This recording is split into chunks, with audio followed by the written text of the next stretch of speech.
This guy thought he could test the monster in front of him. Satoshi wanted to know if he had the talent to become a real cultivator. So he challenged Makoto to a duel, but Makoto already warned him. Fighting him was not a test, it was a free ticket to the floor. Even worse, Yosuke and Koya also joined in, thinking 3 versus 1 would make things fair. But that was their first mistake. Yosuke rushed in first, acting like he was about to speedrun the fight. Then Makoto grabbed him before he could even blink and used him to mop the ground like a broken cleaning tool. After that, Satoshi and Koya attacked together. One came from above, the other tried to strike from below, but Makoto blocked them like he already read the script.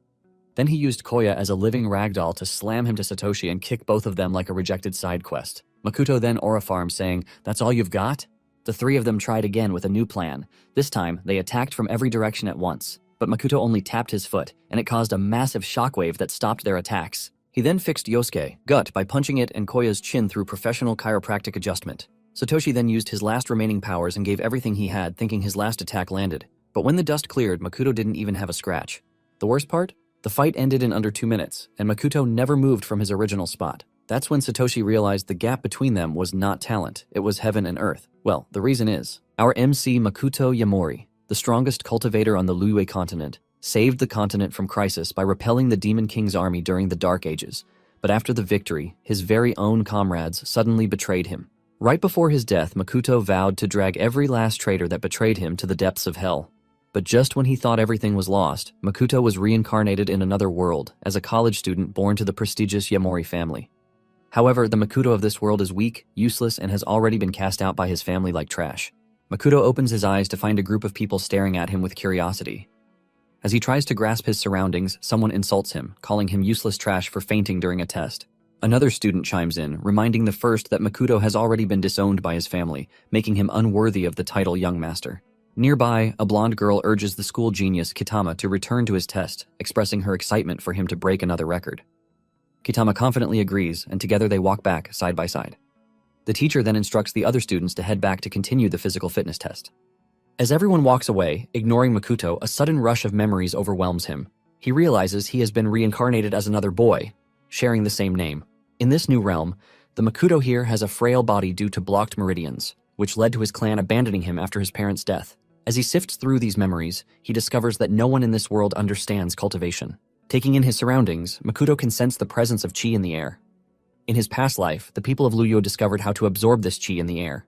Makoto closes his eyes to concentrate on the chi, but he can only detect a small amount. Undeterred, he attempts to draw this energy into his body. Thanks to his previous knowledge of cultivation, he quickly learns how to absorb the chi. Like any dedicated cultivator, he plans to store this energy and use it to strengthen his body through consistent practice. Before long, the small amount of power he generates at this initial stage of cultivation clears his blocked meridians.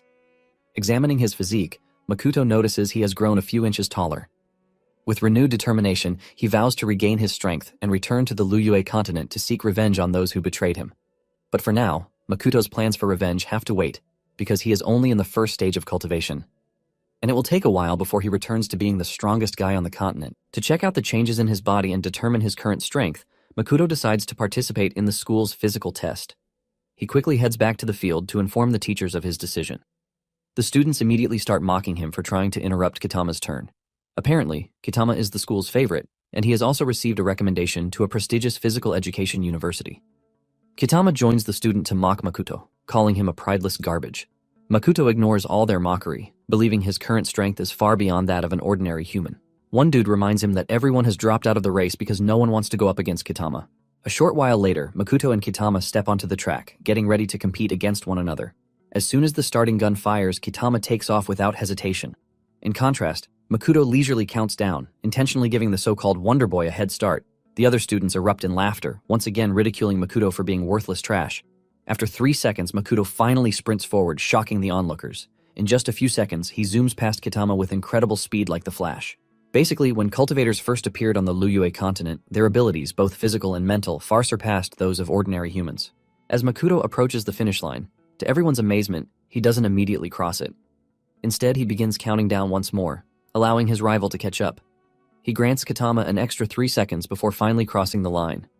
The teacher checks the timer, revealing that Makoto has achieved a new record of approximately 9 seconds. Kitama finishes the race as well, but he is in disbelief that he lost to the notorious school trash. Although he hasn't reached his full potential yet, Makoto feels satisfied with his current strength. With this fresh start, he pledges to ascend to greatness and prove wrong all those who once underestimated him.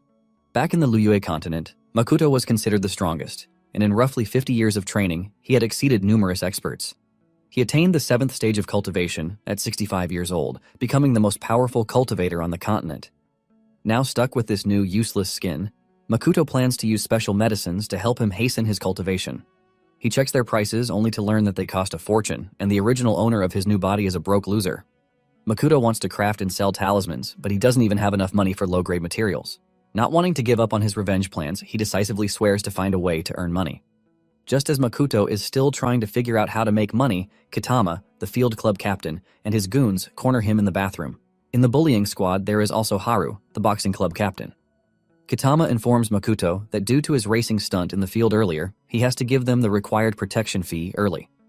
From his memory, Makoto recalls that they always extorted money from the original owner. Only last week, Kitama, Haru, Hota, and Akira had cornered him to collect money under the guise of a protection fee. Noticing Makoto's unsettling expression, Kitama feels uneasy and asks Haru to take charge. Haru, confident in his abilities, believes he can easily take down someone as worthless as Makoto with a single blow. He throws the first punch, but to their surprise, Makoto dodges effortlessly. The previous Makoto would have simply endured the attack, but this is a breeze for the new and improved Makoto. After evading Haru's strike, he delivers a powerful punch that leaves Haru with a facelift. Next, Makoto turns his attention to Akira, kicking him aside like discarded trash. Hota and Kitama stand in shock, unable to believe this is the same spineless Makoto they once mocked. Makoto glances at them and casually asks if they are now terrified. Instead of retreating, Hota and Kitama rush to attack him. However, he easily grabs their wrists, stopping their attack midway. With such ease, he crushes their wrists, leaving them screaming in pain. Makoto ignores their cries as he visibly relishes their misery. Unable to bear the pain anymore, Hota and Kitama frantically plead with him to stop. Makoto then releases them, effortlessly tossing them into a corner like discarded trash. By now, Kitama is terrified and trembling to the point that he pleads with Makoto to have mercy on them. Makoto agrees, but as he tries to leave, Haru suddenly charges towards him. This time, Makoto completely obliterates any remaining bones in his face with a single punch. He warns Haru that he won't be so lucky the next time he tries. Seeing the whole scene unfold, Kitama and the others almost crap their pants at the overwhelming sight of Makoto. Makoto orders them to return everything they took from him, leaving them confused. When he repeats himself again fiercely, Kitama screams in fear, promising to return them. He then pulls out a wad of cash and bows respectfully to present it to Makoto. After taking the cash, Makoto heads out of the bathroom, hoping they won't report him to anyone. However, since they look so terrified, he believes they won't have the courage to tell anyone. On his way out, Makoto decides to leave school soon, since it is inconvenient for him to continue while working to achieve his goals. He counts the cash and is satisfied that it is enough for him to purchase low-grade materials for crafting talismans, which he can sell to save up towards his goal of revenge. Afterwards, Makoto purchases the materials for his talisman and prepares to craft them. A talisman is an item used by low-level cultivators. He creates them by pouring spiritual energy into the materials to obtain their mystical effects. Even though he is just a chi-refining cultivator at the first stage, Makoto easily refines them, crafting a bunch of low-grade talismans. He plans to sell them and then find a suitable place for medicinal cultivation. Unfortunately, after 3 weeks, Makoto still can't sell even one talisman. He found a corner on a street to display the goods, but people stared at him with contempt. During his morning run, Makoto finds a severely injured dog on the street. He uses one of his healing talismans on the dog to test its effect. Just as he expected, the dog immediately recovered from all its injuries. The dog wags its tail, barking happily at Makoto, but it suddenly turns hostile when 2 people approach, arguing. One of them is Sho, the only son of the Wada family, and the other is a girl named Shizuru, the daughter of the Shuga family. They seem to be searching and arguing about a dog. They had seen the dog involved in an accident earlier, but Sho didn't care if it died. Shizuru, on the other hand, wanted them to find and take it to a hospital. Soon, she stops arguing when she sees the dog in Makoto's arms, looking very healthy. Shizuru quickly rushes over, wondering how the dog looks fine when it was covered in blood only moments ago. Looking at her bag, Makoto realizes that they might be heading to the hospital to visit someone. He takes advantage of the situation to show her the talisman he used on the dog. Makoto tries to advertise his goods, but Sho angrily barks at him, calling him a scammer. Shizuru dismisses Sho's rambling and turns to Makoto, asking if the talisman can help someone in a vegetative state. In response, Makoto presents a spirit-cleansing talisman designed for repair and regeneration. He assures her that it works effectively for patients in such conditions. Sho finds this hard to believe and tries to convince Shizuru not to buy it, but she ignores him again. Makoto then demonstrates how to use the talisman, explaining that she simply needs to hold it up to the patient for it to take effect. He mentions that the larger talismans cost 400,000 yen, while the smaller ones are priced at 200,000. To everyone's surprise, Shizuru offers to pay 1,000,000 yen for all the talismans. Infuriated, Sho lunges at Makoto, demanding he leave. However, before he can strike, Makoto grabs Sho's wrist and twists it painfully, warning him to back off and stop interfering. Despite Sho's struggles, he cannot escape Makoto's grip. After a moment, Makoto effortlessly throws him aside and returns to his transaction with Shizuru.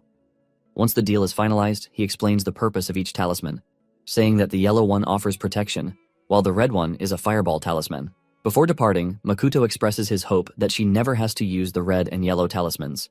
Shizuru happily thanks him, asking him for his name. As he walks away, Makoto tells her his name before leaving with the dog trailing beside him. Sho, having recovered from the beating, resumes his complaints about Shizuru falling victim to an absurd scam. While she trusts his words, Shizuru continues to hold on to the slim hope that it can help her mother regain consciousness. In the meantime, Makoto returns, feeling pleased that he successfully sold all his talismans. With the money earned, he can now find a suitable place to live. But first, he intends to look for medicinal herbs for cultivation purposes. Suddenly, he is distracted when the dog begins barking at a nearby house. Makoto glances up to find the residence entirely shrouded in spiritual energy. Upon closer inspection of the garden, he spots silver heart grass growing there. In the meantime, Sho is in the hospital receiving treatment for the wounds on his wrist. As the nurse treats his wounds, Sho continues to rant angrily, vowing to destroy Makoto next time. In the same hospital in her mother's room, Shizuru receives a scolding from her father, Kenji, the councilman of Konkai City, for embarrassing the family by falling for a scam. His loud outburst soon attracts mocking whispers from the nurses. They mock Shizuru for wasting money to buy fake talismans. Shizuru ignores them, telling her father that she is willing to try anything to heal her mother.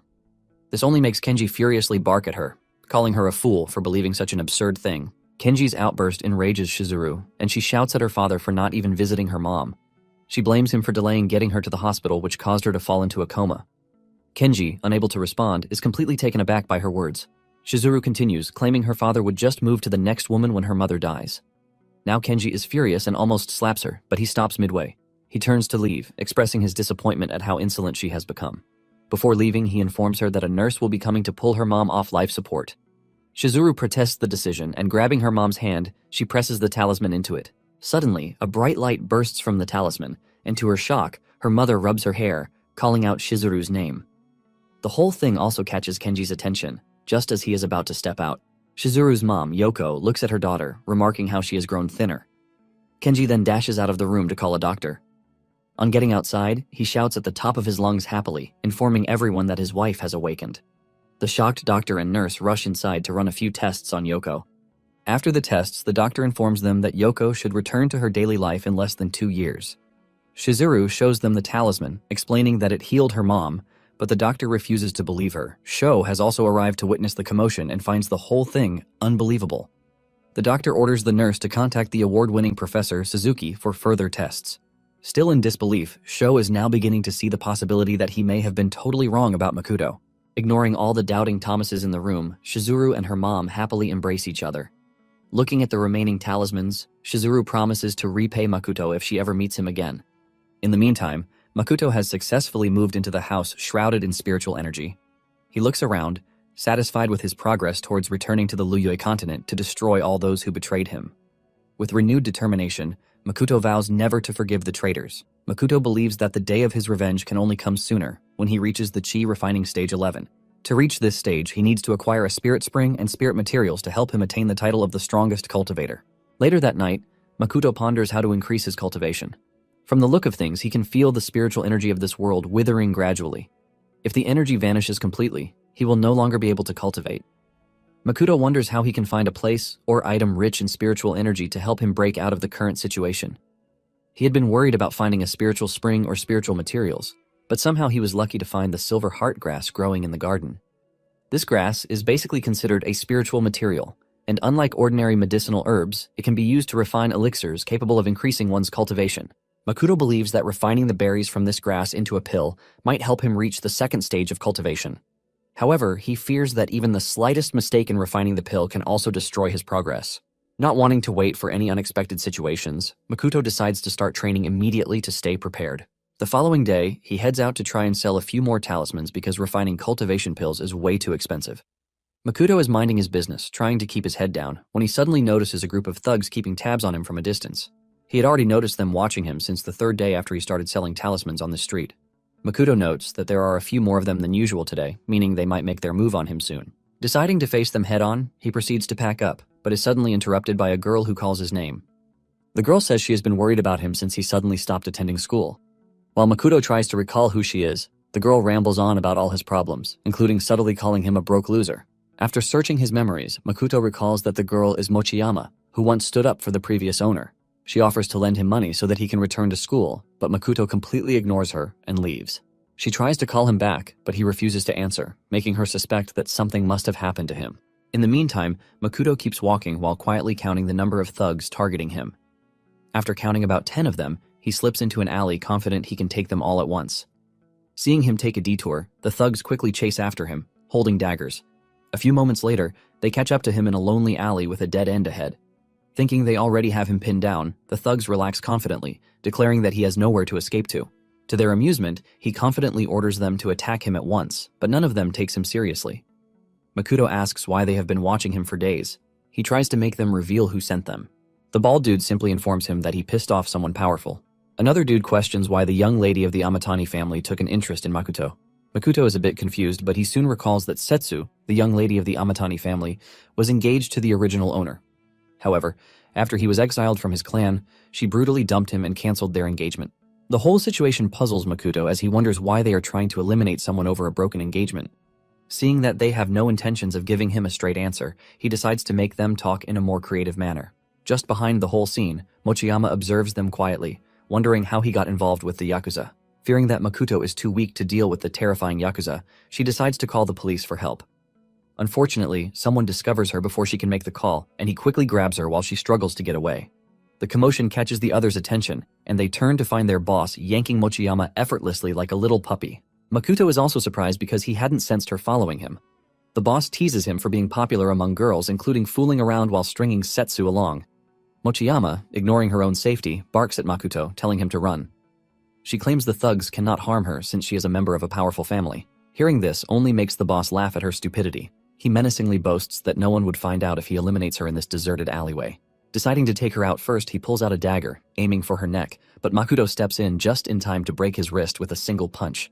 Without giving him any time to register the whole thing, he grabs the boss's face and effortlessly slams him into the ground. Everyone watches the whole scene in shock. Even Mochiyama wonders if he is the same Makoto she remembers. Seeing them intimidated, Makoto firmly asks them again who sent them to attack him. In another part of town, Officer Kaya receives an urgent message over the intercom that the Scar Gang is on the move. He learns that more than 30 gang members are heading toward an alley on East Street. The caller, who is an officer at the scene, reveals that they are after a boy and have taken a young girl hostage. Without hesitation, Officer Kaya speeds off in his vehicle, instructing the caller to request reinforcements, but not to inform Police Chief Unaga just yet. He cautions the caller to wait for backup instead of rushing in. The officer at the scene updates Kaya, suggesting that reinforcements may not be necessary. He explains that the boy being targeted has already taken down all the gang members on his own. In the meantime, Makoto is still dealing with the boss, who finds it hard to believe he is the same trash weakling from the Yamori clan. Makoto interrogates him, asking if the Amatani or Yamori clan sent them. Seeing his hesitation, he squeezes the boss's skull, threatening him to answer in 3 seconds. Due to the pain, the boss frantically begs him to stop. Suddenly, Officer Kaya arrives at the scene, telling Makoto to stop. Makoto is surprised to see them, wondering how the cops found them so soon. He contemplates escaping, but decides not to show off the extent of his strength. He then releases the boss, who is relieved to be finally saved. Makoto knows that with his current strength, he might not be able to go against state power. Kaya is also relieved to have de-escalated the situation, but he still finds it hard to believe that one scrawny boy handled 30 gang members alone. He then introduces himself to Mochiyama and Makoto as the city's police sergeant, but Makoto ignores him while Mochiyama cheerfully greets him. Kaya assures them that his companion, Rokuhara, will handle everything smoothly. This only puts Makoto on edge, as he realizes they had seen everything from the beginning. As if sensing his unease, Kaya informs him that Rokuhara will take their statements without inquiring into any unrelated things. Out of nowhere, Police Commissioner Unuga arrives, labeling Makoto a criminal and placing him under arrest. He smirks maliciously, waving the arrest warrant in front of Makoto. Mochiyama, furious, insists that the armed men attacked them first, but Unuga insists he only witnessed Makoto assaulting the men. The Scar boss laughs triumphantly as another officer drags him away. Kaya, filled with rage, confronts Unuga, reminding him of the armed gang's true identity. Unuga ignores his rants, belittling him for trying to go up against a second-grade police chief while threatening to fire him. Kaya, unfazed, continues cursing at his boss, but Rokuhara holds him back, telling him to calm down. Kaya stops struggling when Makoto unexpectedly surrenders, accepting his arrest. He senses that a mastermind is orchestrating events from behind the scenes. Unuga laughs triumphantly at Makoto's surrender, but Makoto's true intention is to gather information about this hidden puppet master. He aims to resolve the situation before it disrupts his cultivation progress. Curious, Makoto asks Unuga how he discovered his identity as a university student. Unuga is caught off guard, realizing he let something slip while boasting. Makoto calls him a lackey and offers to help eliminate the true mastermind. Unuga pretends to be innocent, claiming he knows nothing about any mastermind. As he turns to leave, Makoto reveals a button, leaving Unuga in shock, wondering when Makoto had time to pull out the button. As another officer slaps the cuffs on his wrist, Makoto casually warns Unuga that next time, he will take more than a button. Unuga considers this disrespectful and vows to remember it. Back in the prison cell, an officer draws the attention of a prisoner inside, informing him that the target will arrive soon. He informs the fierce-looking prisoner that his job is to eliminate the target. Moments later, Makoto is escorted into the same cell. From the expression on the faces of the two guards, he senses that they plan to lynch him, but Makoto is not worried. He soon notices the prisoner hired for the job, quietly watching him from a corner. For a moment, Makoto wonders if this stranger is also the mastermind behind the setup. Before he can think further, the prisoner slowly stands up and begins rambling about justice and fate, ranting about some self-righteous nonsense. He introduces himself as Funaki and openly admits he was paid to eliminate Makoto. Clearly enjoying himself, Funaki tells Makoto not to resist and to accept his end quietly. Makoto steps forward, unfazed, and calmly asks who hired him. Since entering the cell, he had sensed something unusual, and it was the prisoner radiating an aura called Reiatsu. Without hesitating, Funaki attacks Makoto, preparing to send him to the afterlife. To his utter shock, Makoto vanishes into thin air just as the strike closes in on him. In the next instant, Makoto reappears beside him and slams him into the ground with a single palm strike. He confidently states that the weaker one here is Funaki. Refusing to back down, Funaki grabs his heels, hurling him into the air, but that does nothing to harm Makoto. Seeing him land effortlessly, Funaki finally realizes he may have underestimated his opponent, but that doesn't stop him from boasting. Ignoring his loud mouth, Makoto swoops in swiftly, striking him down with a single punch. Funaki is shocked by the overwhelming power of the punch. Without letting him regain his composure, Makoto drops in from above to deliver the final blow. Funaki tries to block the attack, but Makoto's kick is just too powerful. Still not learning his lesson, Funaki angrily charges towards him again. Unfortunately for him, Makoto effortlessly dodges the attack and proceeds to sink a powerful punch into Funaki's abdomen, completely destroying him. This time, Funaki seems to have realized the huge gap between their strength as he cowers in the corner, wondering what just happened. Not planning to let him go, Makoto looms over him with a heavy and terrifying aura. He immediately smashes Funaki's head into the ground, demanding for the name of the puppet master. Makoto also demands to know where he obtained the Reiatsu from. Meanwhile, Unaga is in his office, still shaken up by his exchange with Makoto. He thunders while on a call, demanding to know what kind of monster they sent his way. The caller named Hashimoto assures him that Makoto is simply a weak trash abandoned by the Yamori clan. Unaga is a bit relieved to hear this and hopes they can eliminate him without any drama. Hashimoto confidently assures him that he has sent rioters who came out of Ryuta to handle him. He further promises to recommend Unaga to Lord Aima for promotion as the district police chief. Unaga agrees and reminds Hashimoto not to forget this promise. In the prison cell, Funaki remains tight-lipped, refusing to reveal any secrets despite enduring severe beatings. Makoto admires his discipline. Funaki tells Makoto that he underestimated him, prompting Makoto to wonder if there are other cultivators in the world. Funaki recounts his encounter with an old monk in Ryuta a few years ago, who could effortlessly manipulate chi to split a tree in half. The monk gifted him a bottle of divine water, instructing him to dilute it before use. After following these instructions for several years, Funaki's body transformed into an extraordinary form. From this story, Makoto realizes that the divine water Funaki mentioned is likely Reiatsu or spirit liquid. He contemplates whether he can also find a spiritual spring in Ryuta. Basically, spiritual springs form in areas with a high concentration of spiritual energy. Over time, this energy gradually transforms into spirit liquid, eventually creating a spring. On the Liyue continent, even a small amount of this spirit liquid is considered rare and valuable due to its potency and usefulness for cultivators. Makoto asks Funaki why someone as powerful as him would involve himself in the struggles of ordinary people.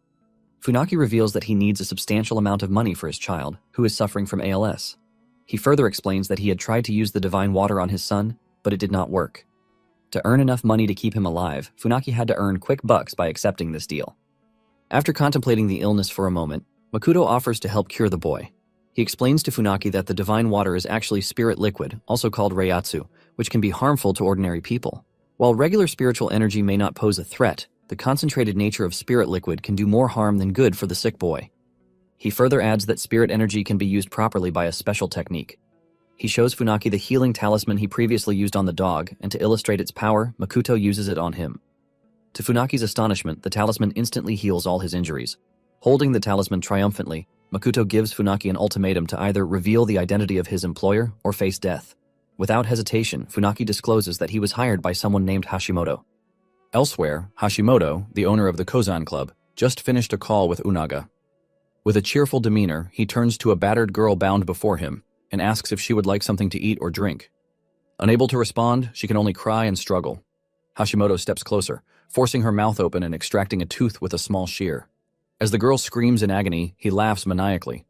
Their torment session is interrupted when a butler enters to inform him that Lord Aima is seeking an update on the Makoto situation. Satisfied with his little plaything, Hashimoto casually tells the butler that someone is already addressing the issue. He plans to visit the police station to check on the progress, as he already considers Makoto dead meat. He then instructs the butler to reassure Lord Aima to remain calm and wait for his good news. Back at the prison, Makoto and Funaki seem to have come to a truce. In gratitude for the healing talisman, Funaki presents Makoto with a pendant containing concentrated spirit liquid. This excites Makoto, as even a small amount sprinkled on silver grass will yield fruit instantly. Once he processes these fruits into chi pills, he can quickly use them to advance to the second level of cultivation. He expresses his thanks to Funaki, who cautions him that Hashimoto will keep hunting him. Funaki warns that anyone who falls into Hashimoto's trap rarely escapes unscathed. Unfazed by this warning, Makoto confidently proclaims that he will handle Hashimoto. Meanwhile, Shizuru arrives at Neha University to find Makoto. She had seen his photo and discovered that he was the infamous discarded trash of the Yamori clan, so she tracked him all the way to his school. Shizuru still can't believe that Makoto is a junior at her school. She quickly heads to the president's office to learn more about him. The president of Neha University just happens to be Jin, Mochiyama's uncle. Inside his office, Mochiyama is involved in a heated argument with President Jin. She wants him to help save Makoto, but Jin has no plans of getting dragged into such a shitstorm. Mochiyama, however, refuses to back down, as she blames herself for Makoto's arrest and involvement with corrupt cops. She struggles to make her point while Kumono, an instructor at the university, tries to hold her back. She assures Mochiyama that Makoto will be released soon. Just then, they all turn around to see Shizuru arriving at the scene. She immediately asks them if they're talking about Makoto. Back at the police station, Kaya is raising hell in Onaga's office about his corrupt practice. They have been chasing Scar and his gang for years without any progress, but now Onaga is just letting them slip away freely. Onaga casually informs Kaya that accusing a superior without evidence is a felony. Kaya, refusing to back down, angrily states that the chief is planning to do something suspicious behind the scenes. Unfortunately, he has no evidence to back his bogus claims. Just as the two men prepare to engage in a stare-down, Mochiyama and Shizuru burst into the office with Rokuhara behind them, attempting to stop them. Mochiyama angrily points at the chief, telling Shizuru that he was the person who falsely accused Makoto. Unaga quietly studies Shizuru, wondering about her identity. From the information he received, Makoto has no significant backing from any powerful families. Reassuring himself that Makoto is just garbage, he confidently informs them that they can't release a criminal suspected of robbery and assault. Kaya angrily protests the charges, demanding to know when all that happened. Onaga informs him that it involves a secret investigation, so he cannot reveal anything to them. Mochiyama angrily declares that locking up Makoto while releasing Yakuza members is plain corruption. Unaga, unfazed by her threats, warns her to leave or face arrest for obstruction of justice. Just as he is about to make a call, Shizuru quietly sits down and, crossing her leg like a boss, she dares him to make a move. Unaga then orders his subordinates to throw them into a holding cell. He announces that they are being detained on suspicion of being accomplices of Makoto. He goes further to suspend Kaya for harboring criminals. Kaya, as usual, barks in protest, while Shizuru remains calm. Hearing Shizuru call the charges bogus claims, Unaga laughs with satisfaction, and then decides to make her sentence heavier for insulting a government official. Shizuru simply questions whether he is receiving any special favors from someone for arresting Makoto. Seeing his scheme about to be exposed, he stammers, trying to hide his discomfort with the questions. Shizuru then asks if Makoto's situation can be resolved with some money. Unaga has relaxed once again, telling her that Makoto ended up this way for pissing off powerful people. He further adds that Shizuru and Mochiyama will also end up with the same fate. Unaga shamelessly cooks up a pretty convincing scenario of how he can simply eliminate them, including Kaya. He boasts that he can blame Kaya's death on the girls and then blame their demise on taking down two criminals who assaulted and eliminated a police officer. After hearing such a convincing script, Kaya and Mochiyama are visibly shaken, but Shizuru remains unbothered. To their shock, Shizuru asks someone named Director Ogi, who was already on a call with her, if he heard everything the corrupt chief said. Director Ogi confirms that he heard everything, leaving Unaga extremely terrified. Shizuru sits back down confidently, asking him if he needs her to introduce herself again. From the other end of the line, Director Ogi reads out Unaga's charges and even mentions that he threatened the family member of a council member. For all his atrocities, Unaga is immediately suspended pending interrogation into his crime. Director Ogi also informs them that he will be arriving at the office to join them soon. After absorbing everything, Unaga sinks into his chair, still shaken, and wondering which council member's family he had offended. To answer his questions, Shizuru then reveals that she is the young lady of the Suga family of Neihai City. It is at this very moment that Unaga realizes he messed up big time. Meanwhile, back in the prison cell, Makoto is still reeling over his new gift from Funaki. The amount of spirit liquid stored inside it is quite small, so he reasons that it can only be used once. His senses perk up as he senses someone approaching, and Makoto turns around, surprised to see Shizuru and Mochiyama standing there. At this point, Hashimoto has learned that all his plans have been thwarted. In a fit of rage, he starts smashing objects in his home, frustrated that one henchman is near death while the other is headed to prison. After destroying a few vases, he contemplates his next move, realizing that failing the Ima family mission could put his own life at risk. Refusing to back down, he decides to send his bodyguard, whom he believes is the best person for the job. He orders the bodyguard to bring Makoto back alive, vowing to eliminate the trash with his own hands. Makoto is now back home, and as usual, he is broke after buying a few materials for pill refinement. He immediately refines the pill and pops it into his mouth without wasting time. After taking the pill, he can feel its amazing effect almost immediately as he floats in the air surrounded by a golden light. Although the pill is impure, Makoto is satisfied with the effect, which is something special for a place with little spiritual energy. Finally, he breaks through to Chi refining stage 2 just as he has been longing to. He practices his cloud shadow step, which he hasn't used since his reincarnation, and the speed amazes even the dog. Makoto is satisfied with the results, confidently stating that a bullet has nothing on his speed. Afterwards, he thinks about how to get his next supply of spirit liquid since he already used the one Funaki gifted him. He contemplates going to Ryuta to try his luck, but going there via the normal route is considered dangerous. Therefore, Makoto decides to rely on the local contact he received from Funaki. However, his major problem is money, because it will cost him roughly 2 million yen for entry procedures alone. Just then, a television ad for a beauty product grabs Makoto's attention. In a world where women are obsessed with looking youthful, he sees an opportunity to capitalize on this trend. He picks up a package from the table, eager to use its contents at an upcoming party. Just 5 hours earlier, after being released from prison, he had shared lunch with Shizuru. Sitting across from her, he still found it hard to believe she was the daughter of a councilman. After a brief silence, she asked him to do her a favor by attending a party at the Sugao building to celebrate her mother's recovery. This building houses the city's largest cosmetics market, and Shizuru owns it. This is the party Makoto is excited to attend. The next evening, he arrives at the lavish party on the top floor of the Sugao building, holding the box. Inside is the Juyan pill, an elixir he has refined. While he can't create spirit pills at his level, making elixirs like this one is well within his abilities. The Juyan pill is a popular, affordable remedy among female cultivators on the Luyo continent. Makoto plans to sell a few to wealthy women at the party to earn 2 million yen. Scanning the crowd, he spots Shizuru and her family, and he prepares to attract his target customers. Shizuru is dealing with her aunt and uncle, Eno and Shiro Hoshisu, who are pressuring her to get married soon. Still only in her 30s, they label her an old maid and warn that she might end up like the family's old spinster, Masami. Shiro even insults Masami, calling her a waste of space. Masami attempts to defend herself but struggles to find the right words, which only makes Shiro more relentless. Yoko, now frustrated, tells Shiro to stop, while Shizuru reminds him that Masami raised him and many others after their grandmother passed away. Undeterred, Shiro urges Yoko to convince Shizuru to settle down quickly. Yoko, still recovering from a long coma, coughs, prompting Shizuru to check on her. Despite the tense atmosphere, Shiro remains aggressive, even suggesting a family for Shizuru to get married into. He warns that if she doesn't settle down, she might become defective goods. Masami tries to voice her opinion, but Shiro cuts her off, adding that no cosmetic product can restore her youth. At that moment, Makoto seizes the chance to speak up. He criticizes Shiro for insulting Shizuru, a prominent figure in the cosmetic industry. Furious, Shiro calls for security to remove Makoto from the venue, but Shizuru informs everyone that he is the one who saved Yoko. Yoko takes Makoto's hand to thank him for selling the talisman to Shizuru. Shiro is disgusted by the mere sight of Makoto and accuses him of being a scammer. He claims that Yoko woke up from the coma purely due to medical science. Ignoring all the snide comments, Makoto introduces himself as a researcher and business partner of Shizuru. Even Shizuru is surprised by the title of her business partner. The onlookers erupt with disdain, telling him he has nothing to add about their discussion concerning the restoration of one's youth. Makoto confidently displays his box, promising to show them something good. He hands Masami the box, inviting her to swallow the Juyan pill. Shiro is the first to doubt him, suspecting it might actually be something poisonous. Masami stares blankly at it, wondering if she can truly eat the pill. Shizuru assures her that she can trust Makoto, and Yoko also supports her. The crowd breaks into whispers about the impossibility of a rejuvenation pill existing. To give her a push, Makoto whispers in Masami's ear, asking if she doesn't want to regain her wasted youth. Thinking about how all the ungrateful leeches she spent all her youth on have been ridiculing her for so long, Masami decides to take the gamble.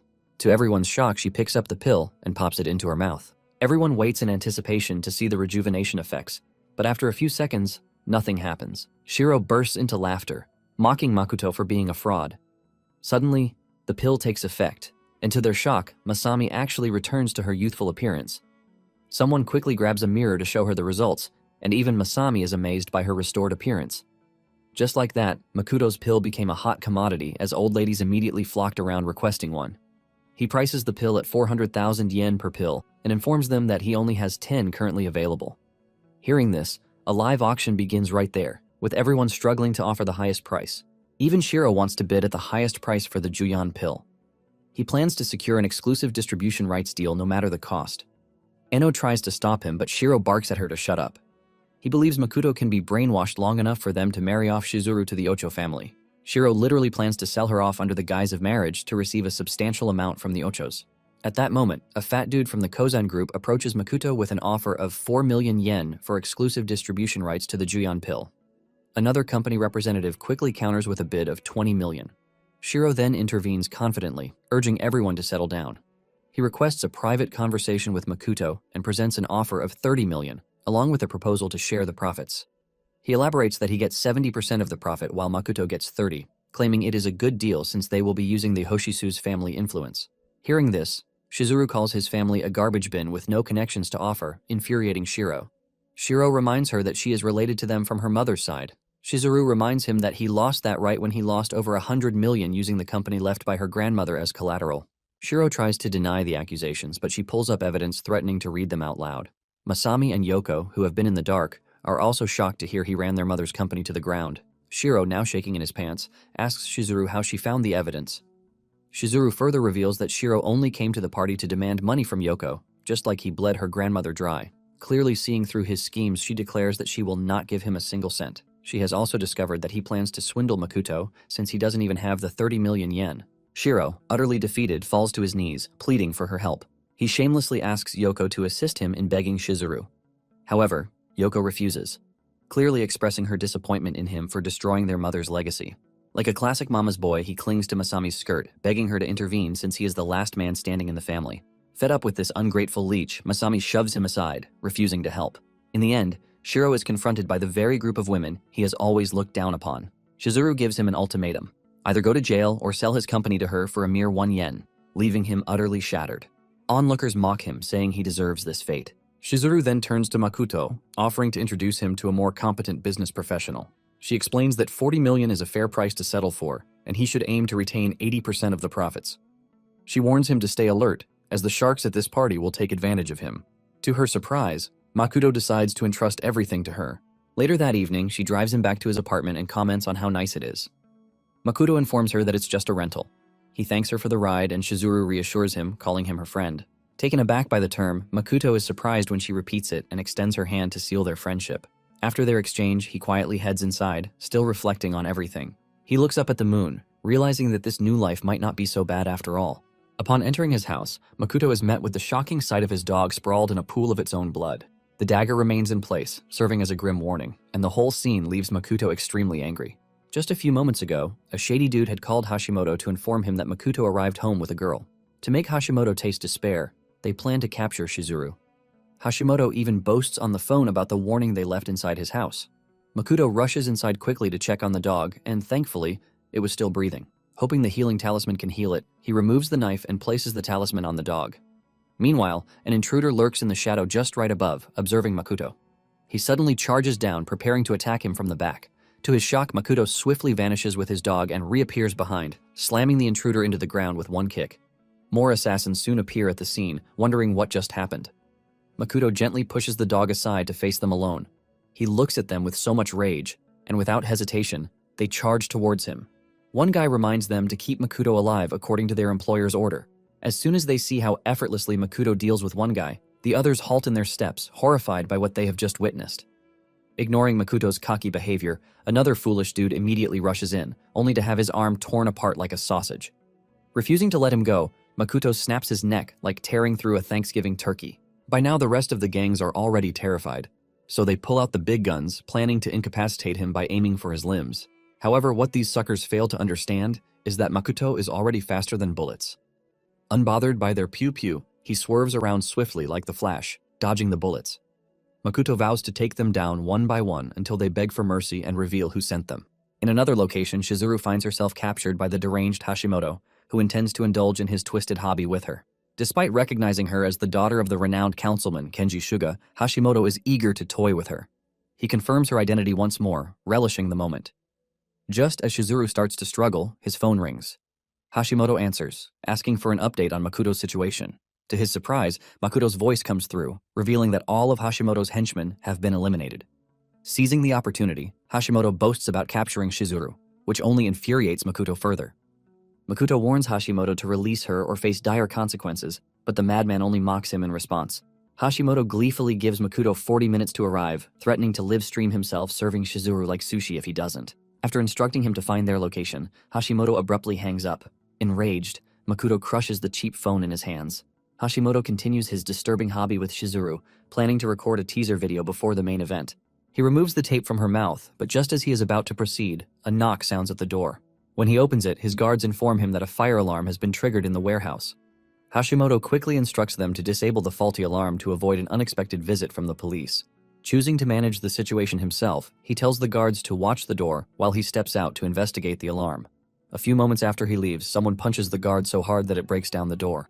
Shizuru looks up to see if Makoto has come to save her.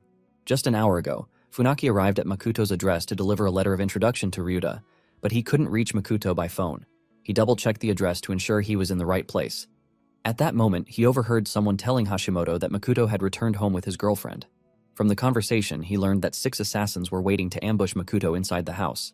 He also saw them force an unconscious Shizuru into a vehicle. Funaki quietly observed the scene from a corner. Once the vehicle left with Shizuru, he hopped on his bike to follow, planning to send the coordinates to Makoto later. Upon arriving at a private mansion, Funaki finally managed to reach Makoto. He informed him about Shizuru's capture and the mansion's location. Makoto was taken aback and questioned how Funaki had gathered this information. Before the call, he had been interrogating one of the assassins for answers, beating him just enough to send him to the brink of death, then using a healing talisman to revive him for more torture. With no time to lose, Makoto asked Funaki to help rescue Shizuru. After making the request, he vowed to personally drag Hashimoto to the underground. This request prompted Funaki to trigger the fire alarm earlier, distracting Hashimoto from the room. He waited for Hashimoto to leave before confronting the guards who were complaining about their shitty boss. Funaki waltzed towards them like Aquaman, ignoring all their questions. It was then that he had attacked them, using the force from the attack to break down the door. Shizuru, who seemed to be out of it, had called Makoto's name, thinking he had come to save her. However, it was only Funaki carrying out Makoto's request to rescue her. Funaki hoists her up like a dead weight and bolts from the scene before Hashimoto can return. He reaches a door leading to the back garden where the car is parked and pushes forward, hoping to escape before anyone catches up. Just as he reaches for the handle, a bullet tears through his thigh. The impact sends him crashing to the ground with Shizuru in his arms. Even in pain, Funaki cushions her head with his hand before she hits the floor. Moments later, Hashimoto strides in, bragging loudly about his flawless shot. His henchmen also agree, clapping on cue like obedient puppets. Funaki's heart races as he wonders how they returned so quickly. Masking his panic, he greets Hashimoto as if they were old friends.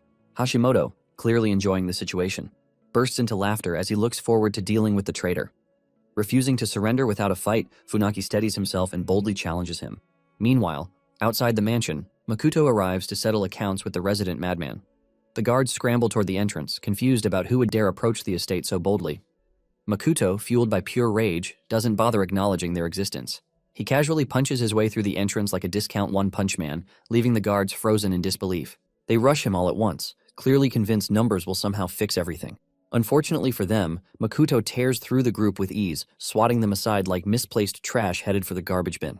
Within a few seconds, the courtyard falls silent. Standing among the defeated guards, Makoto loudly announces his arrival, embracing his role as the overpowered main character. Inside the mansion, Funaki is not having such a breezy time. Even though he has taken down quite a few henchmen, he seems to have reached his limit. Right about now, he silently wishes he had turned down Makoto's request to rescue a damsel in distress. Hashimoto, still feeling like the absolute king of the universe, boasts that he will turn Funaki into sushi and send him back to Makoto. Suddenly, his moment is ruined by the hefty front door being punched in. Makoto walks in like the Grim Reaper, announcing he has come to collect Hashimoto for Hades. Funaki is on cloud 9 now that his backup has arrived. Makoto hands him a healing talisman to help him regain his strength. Hashimoto orders his men to immediately take out the intruder. While Makoto stays behind to face them, Funaki picks up Shizuru and bolts out to complete his mission. Using the Cloud Shadow step, Makoto easily breezes through the raining bullets, swiftly taking down the henchmen one after the other. Meanwhile, Hashimoto watches in horror, wondering when the comical Flash made an entrance. Seeing that he may have underestimated his opponent, he tiptoes away from the scene like a useless wuss. Finally escaping from the chaos, Hashimoto scurries off like a scared little mouse, wondering why everyone referred to someone as powerful as Makoto as weak trash when he is clearly a dragon. He soon reaches a door and tries to input the password, but his nerves get the better of him.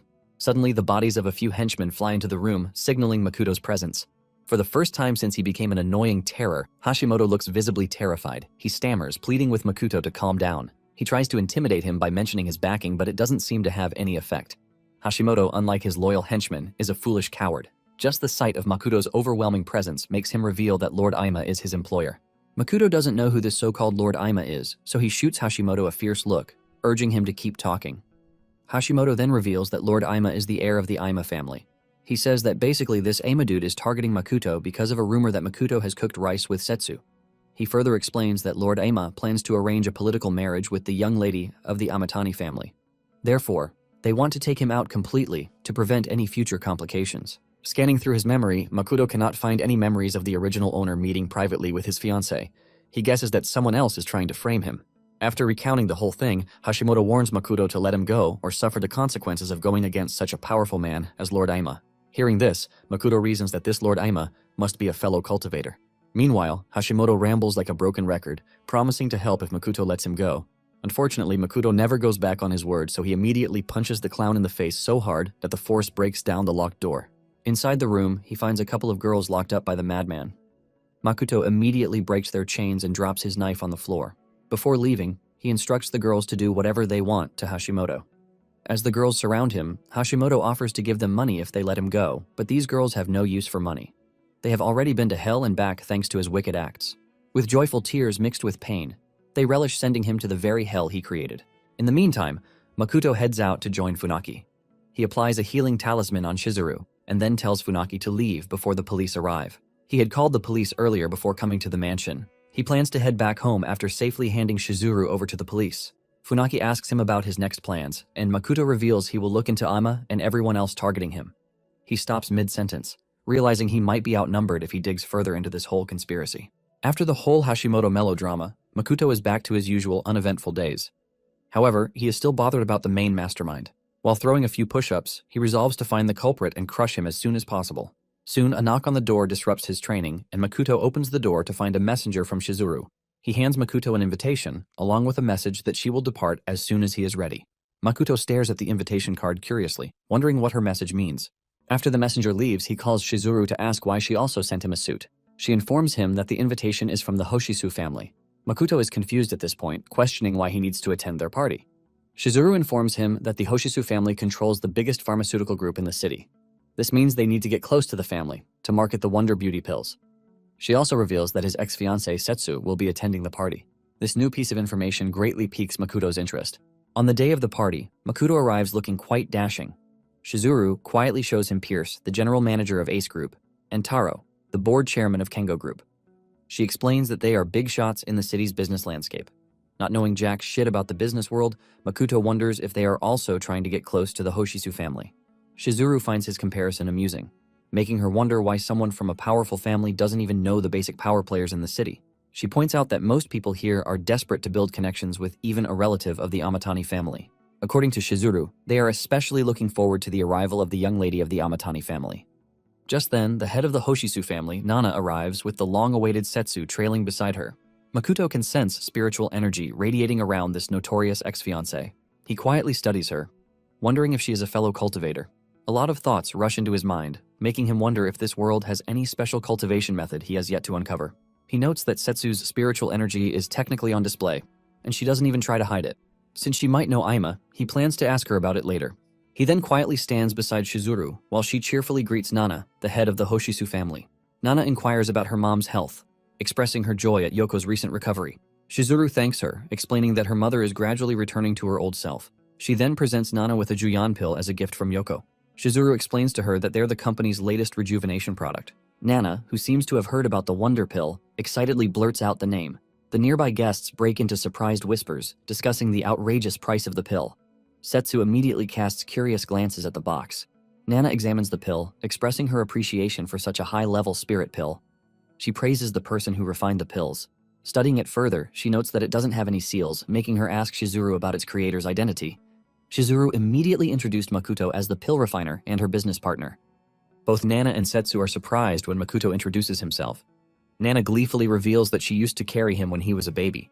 She praises him for his skills and curses at the Yamori clan for being dumb enough to dump such a talented young man. Setsu immediately cautions her aunt to stop her from talking. She firmly explains that such a skill is useless to a noble family, adding that only one's cultivation level is useful. Setsu goes further, saying Makoto would have been ushered into the Amatani family if he had any useful cultivation. Hearing all these, Makoto finally realizes that the noble families of this world have already discovered cultivation. Nonetheless, it is still trash compared to the level practiced in the Liyue continent. After she finishes rambling, Makoto, subtly mocking him for being useless, Nana is still not convinced by Setsu's argument. She believes that Makoto has done something memorable by refining the Juyan pills. She then asks him about the master who taught him pill refinement. Makoto thinks about it for a second, and his mind wanders to someone from his past life. With no other options, he responds to her, saying he has no master. Makoto explains that he only took up pill refinement as a hobby. Right when he is about to ask them something important, some loudmouth struts in like a peacock on display, wishing Nana a happy birthday. The guests cast curious glances, wondering who he is. Someone chirps in that the loud guy is actually Joe Aima, the heir of the Aima family. A sense of dread fills Makoto as he comes face to face with his notorious pursuer. Sounding like some self-righteous arsehat, Lord Aima exchanges pleasantries with Nana. Like a classic lecher, his eyes soon land on Shizuru, and Nana introduces her to him. From his side eye, Makoto watches Lord Aima's greedy eyes, basically ogling Shizuru. Lord Aima then introduces himself to Shizuru, and like a perfect gentleman, he stretches his hand to shake hers. Already fed up with the whole scene, Makoto quickly grabs his hand, saying he has heard a lot about the famous heir of the powerful family. Lord Aima, pretending not to know Makoto, asks who he is. Although surprised by his pretense, Makoto wonders how long Lord Aima can keep pretending not to know him. According to his investigation, Aima is a cultivator, and Makoto wants to test that theory by using his spiritual energy to search for any trace of cultivation on him. Basically, cultivators can suppress this energy to hide their strength. The only exception is when they are unable to store spiritual energy, so the waves are never released. By releasing his own spiritual energy, Makoto plans to channel it into Aima's meridians to confirm if he is truly a cultivator. A few moments after searching, the result comes up empty, meaning Aima has no trace of spiritual energy in his meridians. This discovery surprises Makoto, making him wonder if Aima is not actually a cultivator. He soon forgets himself and grips Aima's hand too tightly, prompting him to quickly withdraw his hand in pain. Aima then hastily returns Makoto's greeting before ignoring him like sour milk to face Setsu. Makoto is still confused about why he couldn't sense any energy fluctuations on this dude. He didn't even feel any hint of killing intent in his brief exchange with Aima. Afterwards, everyone settles down to enjoy dinner. A butler soon announces that everyone should gather in the hall after their meal for a dance party. A few moments later, the dance party begins, but Makoto can't concentrate on anything. He has been thinking about Hashimoto and whether he lied about Aima being a cultivator. Meanwhile, Shizuru scans the hall for Makoto while avoiding countless invitations to dance. Someone even whispers to the last man she rejects that there is no way the daughter of the prestigious Suga family would dance with a nobody. He adds that Shizuru is high maintenance and that even powerful families struggle to gain her attention. While the dude is still rambling on about it, his friend points in the direction of Shizuru, basically begging to give Makoto her attention. The whole scenario of Shizuru inviting him to dance with her leaves everyone in shock, including Setsu. Somewhere outside, Aima heads to his car, and before entering, he warns the guards that no one is allowed to come near his vehicle. Inside the car, the guards can hear strange noises coming from inside. The guards start whispering among each other, wondering why he is always alone in the car with one of his bodyguards. Another dude chirps that all the chosen personal bodyguards of Aima eventually start acting strange and even end up not recognizing their own family. From their conversation, it is revealed that Lord Aima changes bodies every few days like tissue paper.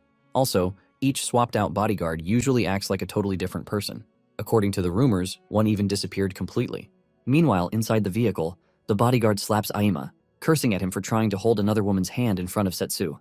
Aima, with a panicked expression, frantically apologizes for messing things up. Suddenly, spiritual energy starts radiating from a ring on the bodyguard's finger. His face warps unnaturally, transforming into the real Lord Aima. He reveals that he only kept the fake double because of his slight usefulness. He then threatens to end the dude if he makes another mistake like today. A few moments later, Lord Aima steps out of the vehicle and invites 2 guards to follow him into the banquet hall. One of the guards stares suspiciously at the car, wondering what on earth happened to the other person inside. He notes that just like the rumors, a bodyguard always goes missing. Meanwhile, inside the car, the fake Aima has been bound and gagged. He struggles to free himself, but the ropes are tied way too securely. Soon, the fake dude bursts into tears, seeing that he can't escape his fate. Afterwards, the real Aima steps into the ballroom, pretending he didn't just pull off some serious alien shit in the car a few minutes ago. He cheerfully calls out to Setsu, but she is too engrossed with jealousy from watching her ex and his new beau dancing together. In fact, the whole hall seems to be focusing on Makoto and Shizuru. Aima follows her gaze to see what is holding her attention. Whispers erupt in the hall as people speculate about Makoto's identity. They wonder how anyone was able to conquer the notorious Ice Queen, Shizuru. Shizuru and Makoto seem to be drifting away in their own worlds. The music hits a crescendo, completely sending the duo to Cloud 9. Mesmerized by the romantic moment, Shizuru commends Makoto for being such an amazing dancer, leaving him utterly speechless. She praises him further for matching the energy of the party atmosphere. Shizuru explains that it is the only way they can get the Hoshisu family's attention for their plans concerning the rejuvenation pills. Makoto is happy to turn heads with his dance skills, since the original owner already learned ballroom dancing before he was kicked out. Combining that skill with his sense of balance from cultivation, Makoto is an absolute beast on the dance floor.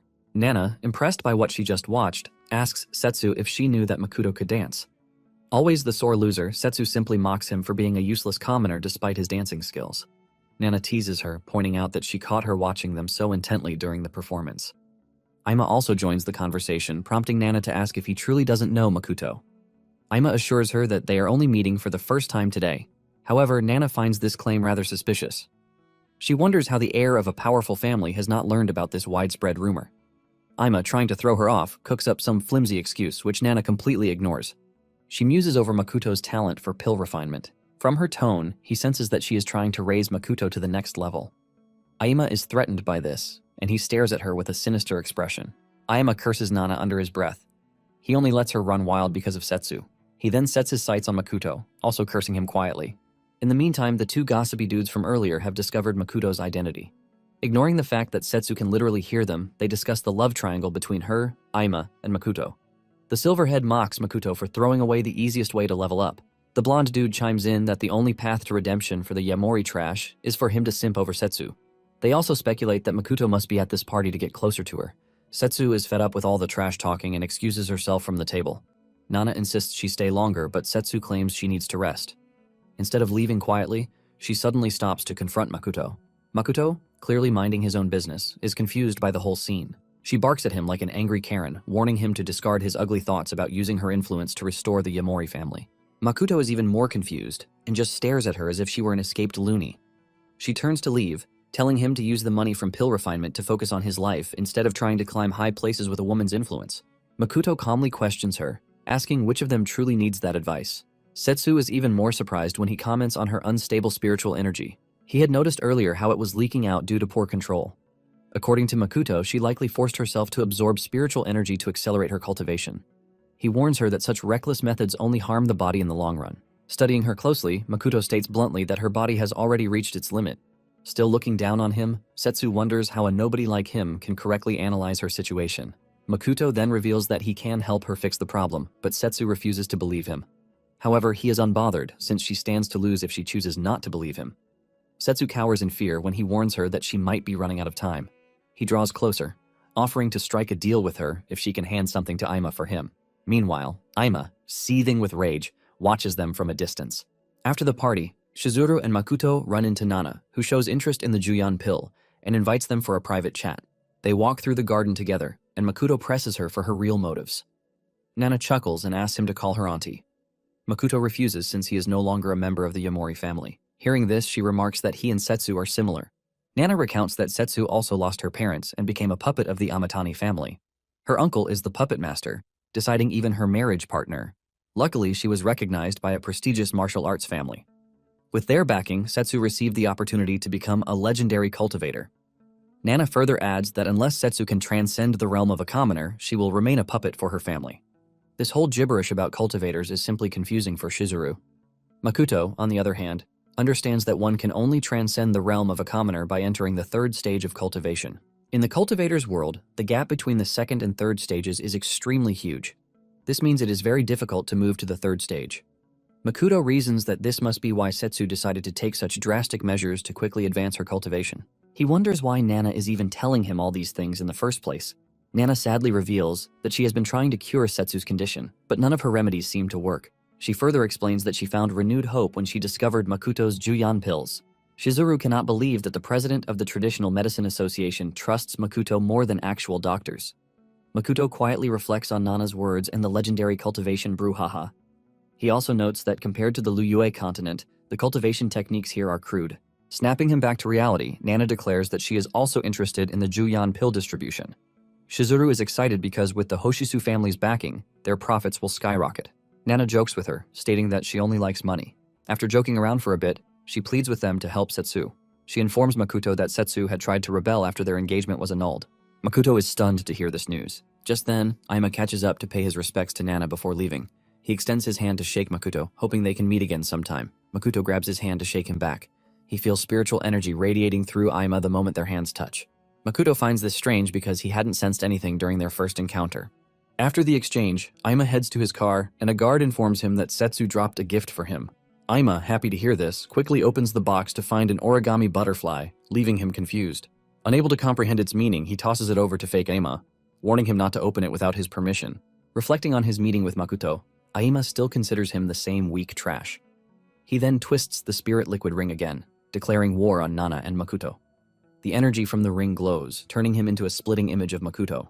He grins wickedly, declaring to use Setsu to destroy Makoto and Nana. The fake Aima trembles like a wuss, and none of them even notice the origami glowing.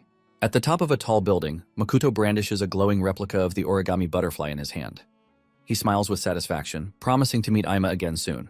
It is revealed that the butterfly origami is actually a tracking talisman, and right now, Makoto is using it to track Aima's location. The talisman stops outside a building, signifying that it has found the target.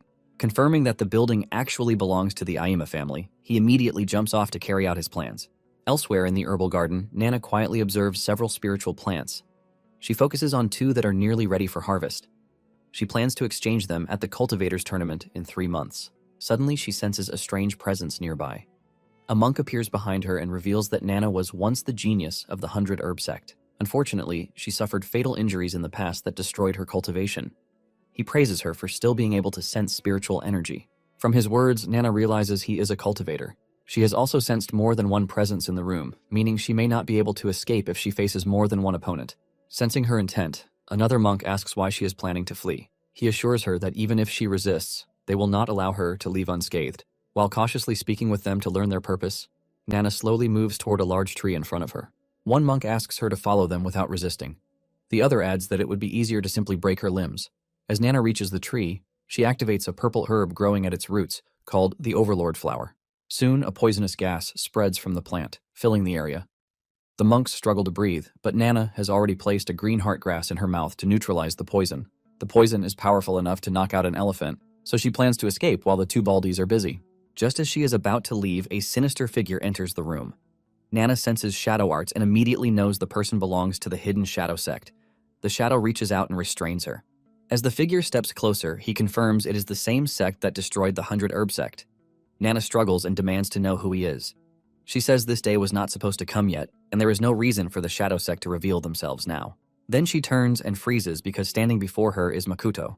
However, it is only Aima disguised as Makoto. Back at the Aima family building, Makoto hides in the shadows as the guards head out for a shift change. They argue about what to eat and joke about whether Aima is enjoying some premium meal inside. Once they leave, Makoto appears using the Cloud Shadow step. He activates the tracking talisman to confirm he has reached Aima's room. Inside, the fake Aima slurps cold ramen while watching an old recording of himself. He wonders how his life ended up this miserable, being treated like a worthless servant just because he looks like Aima has pushed him to the edge. Thinking about the constant insults from the real Ima only makes it worse. Unable to resist, he opens the gift box, and the talisman suddenly activates, nearly giving him a heart attack. He senses someone behind him and spins around, only to find Makoto standing there, making him fall in a panic. Makoto recognizes him as the first version he met at the party and asks if he remembers. The fake nods, terrified, and tries to throw around the Ima name. Makoto shuts that down quickly and demands to know where the real Ima is. Later that day, just along Makoto's usual route, a group of Ima's henchmen waits patiently for their big moment. On the phone, they confidently assure Ima that they will crush Makoto's limbs and deliver him like a takeout. Right on cue, one of them spots Makoto walking toward them. Makoto, meanwhile, is lost in thought, oblivious of their presence. He is still reflecting on his discovery that a spiritual vessel exists in this world. This leaves him wondering if a fourth-level cultivator is backing the nobles of this world. Basically, a spiritual vessel is a special tool infused with spiritual energy during its creation, granting it unique abilities. The stronger the spiritual energy used during forging, the higher the quality of the vessel. However, such tools can only be crafted by fourth-stage cultivators. Makoto believes that forging spiritual tools in this world is impossible due to its weak spiritual energy. However, he now has reasons to believe that the Ima family might actually have their very own personal spiritual spring. Makoto decides to resolve his beef with Ima before heading to Ryuta to find a spiritual spring. Just then, he finally looks up to notice the mob waiting for him. They casually inform him that someone paid big bucks to capture him, but Makoto is unbothered. He gives them a fierce look, instantly making the leader uneasy. Shaking off his fear, the boss orders his men to attack. They rush Makoto like a flock of hungry chickens charging at feed. The boss watches confidently, convinced he brought seasoned fighters. Seconds later, his confidence evaporates. Makoto moves effortlessly, rearranging faces, dishing rhinoplasties, and giving out free bone adjustments. In moments, the entire group is down. The boss can only stare in horror as Makoto slowly turns toward him, demanding to know who hired them. The next day, Setsu and her team work non-stop at Nana's house, trying to piece together what happened. One of the men shows her surveillance footage of two monks suddenly appearing. Although the video cuts off abruptly, the guard confidently concludes that Nana must have been kidnapped. He then shows another clip featuring a third attacker, and Setsu freezes when she sees Makoto's face. Furious, Setsu immediately heads to Makoto's address. Outside the apartment, a bandaged man stops her and politely asks if she has an appointment. She ignores him, demanding to see Makoto. The injured man quietly leads her inside. As Setsu follows, she notices several rough-looking men tending to the garden. On the rooftop, Makoto is relaxing, while the mob boss from the previous day obediently serves him. In fact, all the bandaged men appear to be Ima's henchmen, who failed to ambush him earlier. Moments later, Setsu storms in, angrily demanding that Makoto release Nana. Makoto stares at her in confusion, unaware of what she is talking about. She accuses him again of kidnapping her aunt. When he still looks lost, Setsu pulls out a tablet and shows him the surveillance footage. Makoto immediately recognizes that the person in the video is using a spiritual vessel to impersonate him. He quickly realizes that Ima staged this to drive a wedge between him and Setsu. As Setsu begins releasing spiritual energy, preparing to fight, Makoto calmly tells her that he was never at Nana's house at 1 in the morning. To prove it, he tells her to question Ima's henchmen, and the revelation makes Setsu relax. The mob boss then shows her his chat history with Ima, explaining how they were hired to capture Makoto. Finally convinced, Setsu asks how they plan to explain the footage. Makoto responds by showing her a video he recorded earlier of the fake Ima. He did it to save evidence of Ima's schemes. Setsu watches the video as Yasuhiro confesses to playing Lord Ima's body double. He explains that he is usually just a guard, but he attended the party earlier as a stand-in. Yasuhiro reveals that Lord Ima uses a ring to impersonate anyone, a revelation that completely shocks Setsu. Makoto then explains to her the whole concept of spiritual vessels. He adds that Ima plans to have her eliminate him on the suspicion of Nana's kidnapping. Hearing this, Setsu angrily storms out to confront him, but Makoto stops her from blowing things up. He warns that Nana might be in danger if they make any rash moves. Setsu asks how he expects her to tackle the issue since she doesn't just plan to leave things as they are. Makoto lets her know that they can turn the tables on him using his own schemes. Elsewhere, the real Ima is busy testing out his powers while chatting with the same monks who abducted Nana, Setsu's aunt. One of the monks advises Ima that absorbing the vitality of the 100 herb sect remnants will give him the ability to fully control the shadow arts as a cultivator. Ima is wickedly excited to hear this because reaching the first stage of cultivation will help him secure a position within the Ima family's elder council. So he promises to help the monk join the Zen sect if their plan succeeds. This makes the chubby monk very happy as he thanks Ima for the offer. Moments later, Ima learns from the second monk that Makoto has been captured by the mob boss, and this news makes Ima very happy. He instructs them to send Makoto to the Kogen temple in one piece so that he can play with him a little before dealing with him right in front of Setsu to play the hero who found her aunt's abductor and score some brownie points. Right outside Kogen Temple, Aima's head guard, Harigaya, is throwing his weight around, annoying his subordinates when Aima struts in like a proud peacock. Harigaya tries to butter him up, but Aima bluntly orders him to make all the guards throw away their communicators and bring the prisoner inside the temple to the foot of the mountain with him. Harigaya is surprised to hear this and asks why they have to throw away their communicators, but Aima furiously scolds him, making Harigaya hurry off in fear. Even though he leaves to carry out the orders, Harigaya is still puzzled and finds it a bit suspicious since Aima never addresses him by his name. A few moments later, Makoto is escorted into the temple with a suspicious-looking guard and taken to the courtyard to meet Aima, who is quite pleased with himself. Makoto questions why he was captured, but Aima simply taunts him for being too overconfident when they first met at the party. He then hurls insults, calling Makoto a worthless piece of trash for having the audacity to speak to Setsu in front of him at the party. Like every villain who talks way too much, Aima starts boasting like a chatterbox about some of his crimes and how he has been targeting Makoto everywhere, including sending the deranged Hashimoto after him. Makoto continues to indulge him and asks why Aima is taking things too far. Enraged, Aima replies that it's simply because a gutter trash like Makoto was Setsu's fiancé, which he considers a stain on his noble reputation. Like some deranged stalker, he further claims Setsu as if she were his very own personal trophy. Makoto, amused by this revelation, asks if that's the only reason Aima has been trying to murk him, but Aima clarifies that he plans to do more than just that. He immediately activates his powers to show off and summons a ghoul, proudly telling Makoto that trash like him can never wield such divine power. Makoto carefully studies it as he wonders if it's a type of summoning skill. Aima then explains that he plans to absorb Nana's shadow because her life energy is very rare. He believes absorbing it will make him a cultivator and a supreme being in the eyes of humans. Makoto then tells Aima to murder him already, but Aima lets him know that he's keeping that honor for Setsu, since, according to his plan, she thinks Makoto kidnapped her aunt Nana. Aima further reveals that he left the misleading footage on purpose and then shows Makoto how he changed his face to pin the blame on him. However, Makoto is not amused by this revelation and simply grins as if he was waiting all along for Aima to reveal this.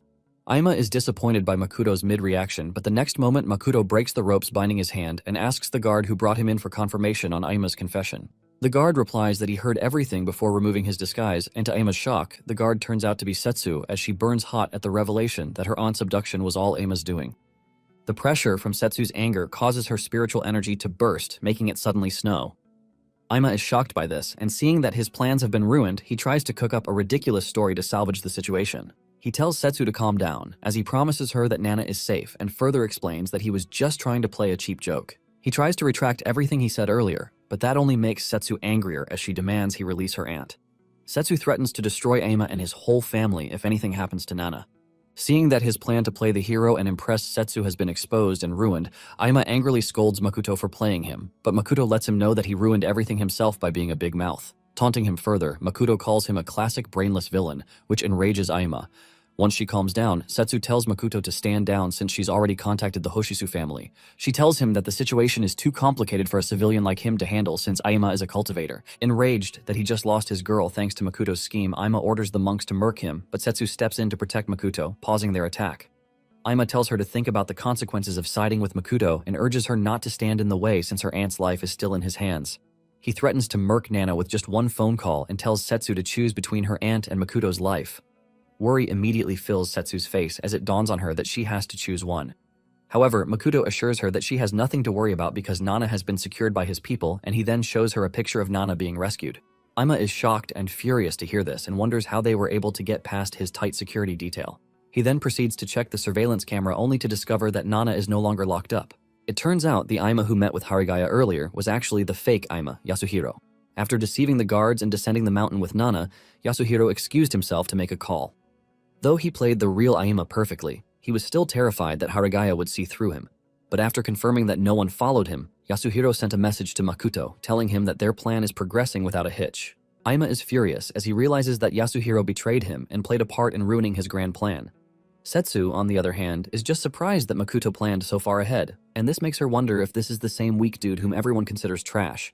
Still fuming with anger, Aima orders the monks to attack Makoto while he holds Setsu back. As the monks charge forward, Setsu tries to fight them, but Aima unleashes his power and uses it to bind her, making it impossible for her to move an inch.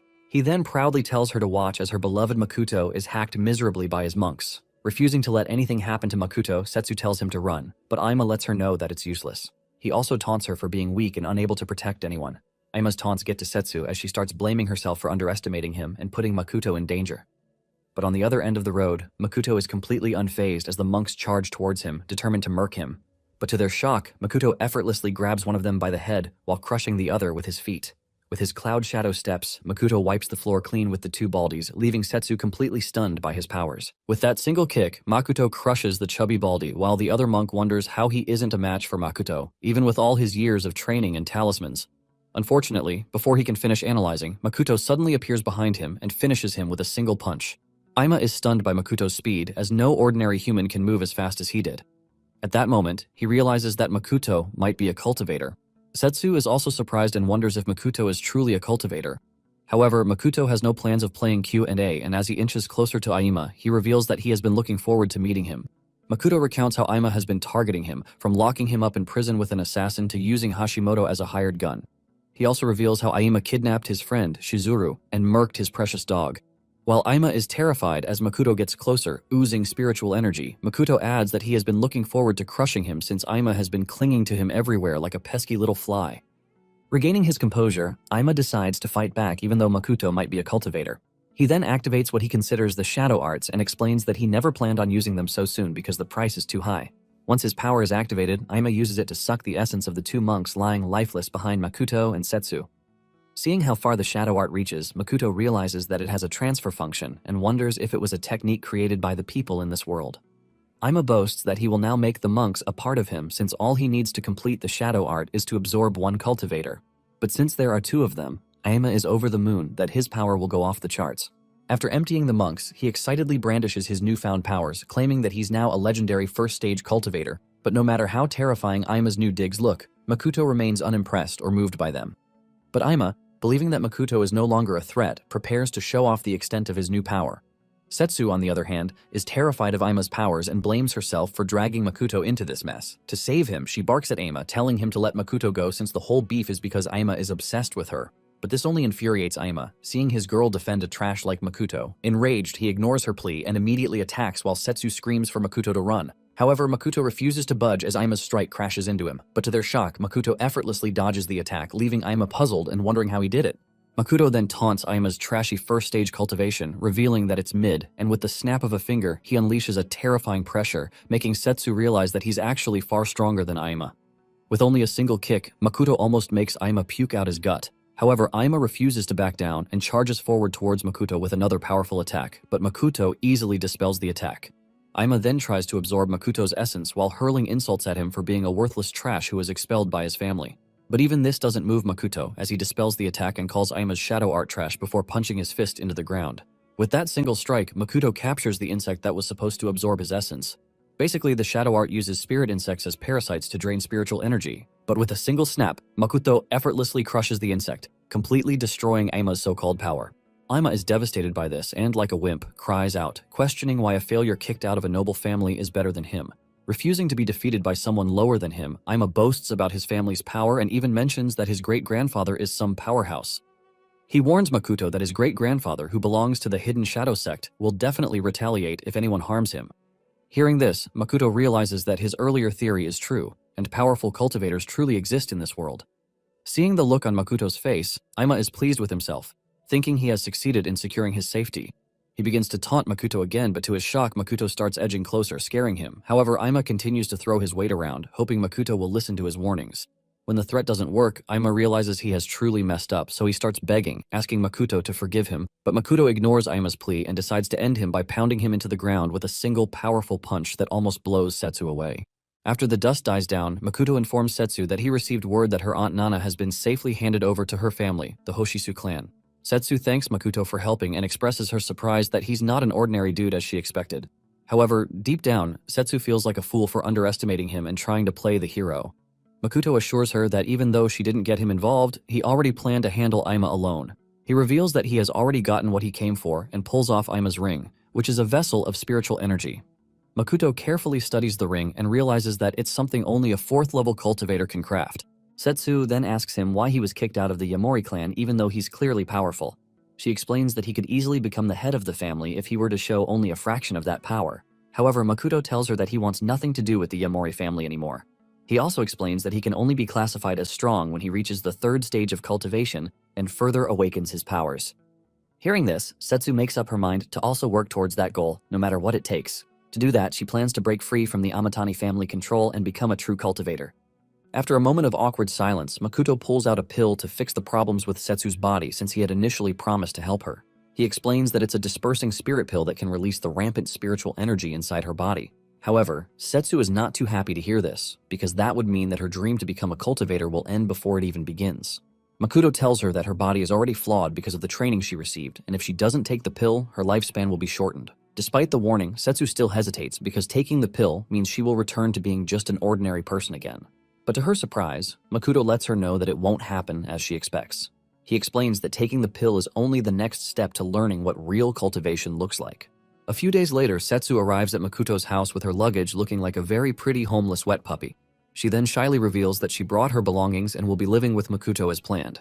But the dumb Makoto, who has zero romantic meter, is confused and bluntly asks Setsu why her face is all red. He wonders if it's a side effect of her problematic spiritual energy. Embarrassed, Setsu quickly replies that there's nothing wrong with her and immediately shoves him back inside. A few moments later, he shows her around the house and Setsu asks if he's going on a long trip. Makoto reveals that he is and explains that he doesn't know when he'll be back. Now that Aima is no longer on his heels, Makoto plans to head to Ryuda to search for the spirit spring. In the courtyard, Makoto tells Setsu about the Silverheart grass, which emits a mild spiritual energy. He urges her to train near it since it will be good for her body. He also promises to teach her a little about real cultivation before leaving and asks her to take care of the Silverheart grass and his dog while he's away. Setsu is delighted to see the dog, and she's even more surprised that a tough dude like Makoto keeps such a cute dog. When she asks him for the dog's name, Makoto is confused because he never thought of naming the dog. Setsu lets him know that having a name matters to every living being and advises him to choose a name. Without hesitation, Makoto decides to call the dog Roku, and the dog immediately barks as if recognizing the name. Makoto stares at the dog intently as he recalls a distant memory from his past life of the true Roku, whom the dog is named after. After freshening up that night, Setsu asks Makoto for her room, and he tells her to sleep in the guest room since he already cleaned it. Setsu then asks about his plans to handle the Aima family now that their heir is dead, but Makoto simply tells her that it has been handled. He reveals that no one will ever know of Aima's disappearance. Elsewhere in the Aima family, everyone gathers awaiting the arrival of their patriarch, and just as Makoto said, Yasuhiro has taken Aima's place in the family without anyone knowing. Even the head of the family, Tetsu, talks to him without sensing anything amiss as they all await the patriarch to come out of seclusion. But deep down, Yasuhiro is terrified. Just then, the gate opens, alerting everyone as Aima's great-grandfather, Takuzo, steps out in style, riding a terrifying beast, and apparently he has been in seclusion for 5 years. Tetsu greets the old man and congratulates him on reaching the 3rd stage of cultivation. He even butters him up, calling Takuzo a legendary immortal, which greatly pleases Takuzo. When Takuzo notices Aima, he asks about the progress on handling Makoto. This terrifies fake Aima as he stammers, explaining that he failed to take out Makoto because he's useless and just ordinary. Takuzo is infuriated to hear this and lets Aima know that no one in their family is allowed to be weak. He threatens to take away Aima's place as the heir and decides to handle the situation himself. Takuzo then calls for 2 members of the Hidden Shadow Sect, Jogo and Chikage, and orders them to bring him Makoto's head at all costs. Meanwhile, fake Aima is terrified when he hears this, realizing that their plans might soon be ruined thanks to the arrival of this powerhouse, Takuzo. The following day, Setsu complains to Makoto for waking her up too early to train because she's already used to her princess lifestyle. Makoto explains that spiritual energy is always at its peak early in the morning, which means they can get twice the result without stressing much. He then offers her a drink, and the moment Setsu takes it, chugs it down, she's surprised by its effect. Makoto tells her that it's just a simplified version of the pill he gave her, but it's better for her to take it in the form of a drink because the pill might be too overwhelming for her to take regularly. Since Setsu's body still needs gentle spiritual energy, Makoto made the drink by mixing a little of the pill with some veggies.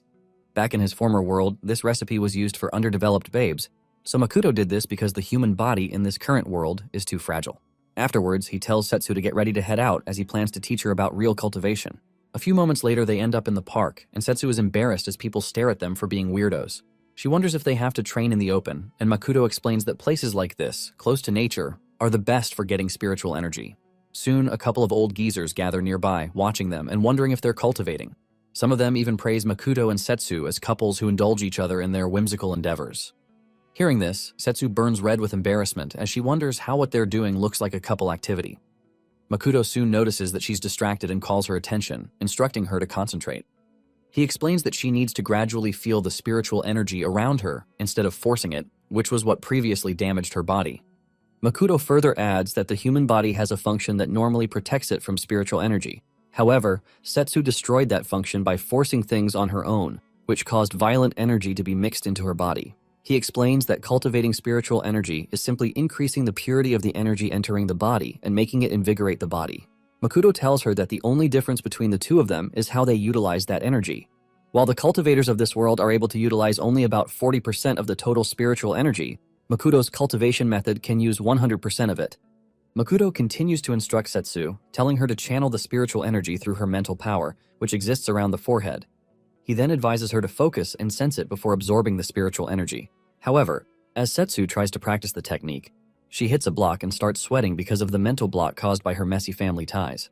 Even the old foggies watching them start getting worried, seeing her visibly sweating buckets. While still struggling, Makoto suddenly places his fingers on her forehead, startling her awake. He then brings his face closer and asks her to close her eyes and try again.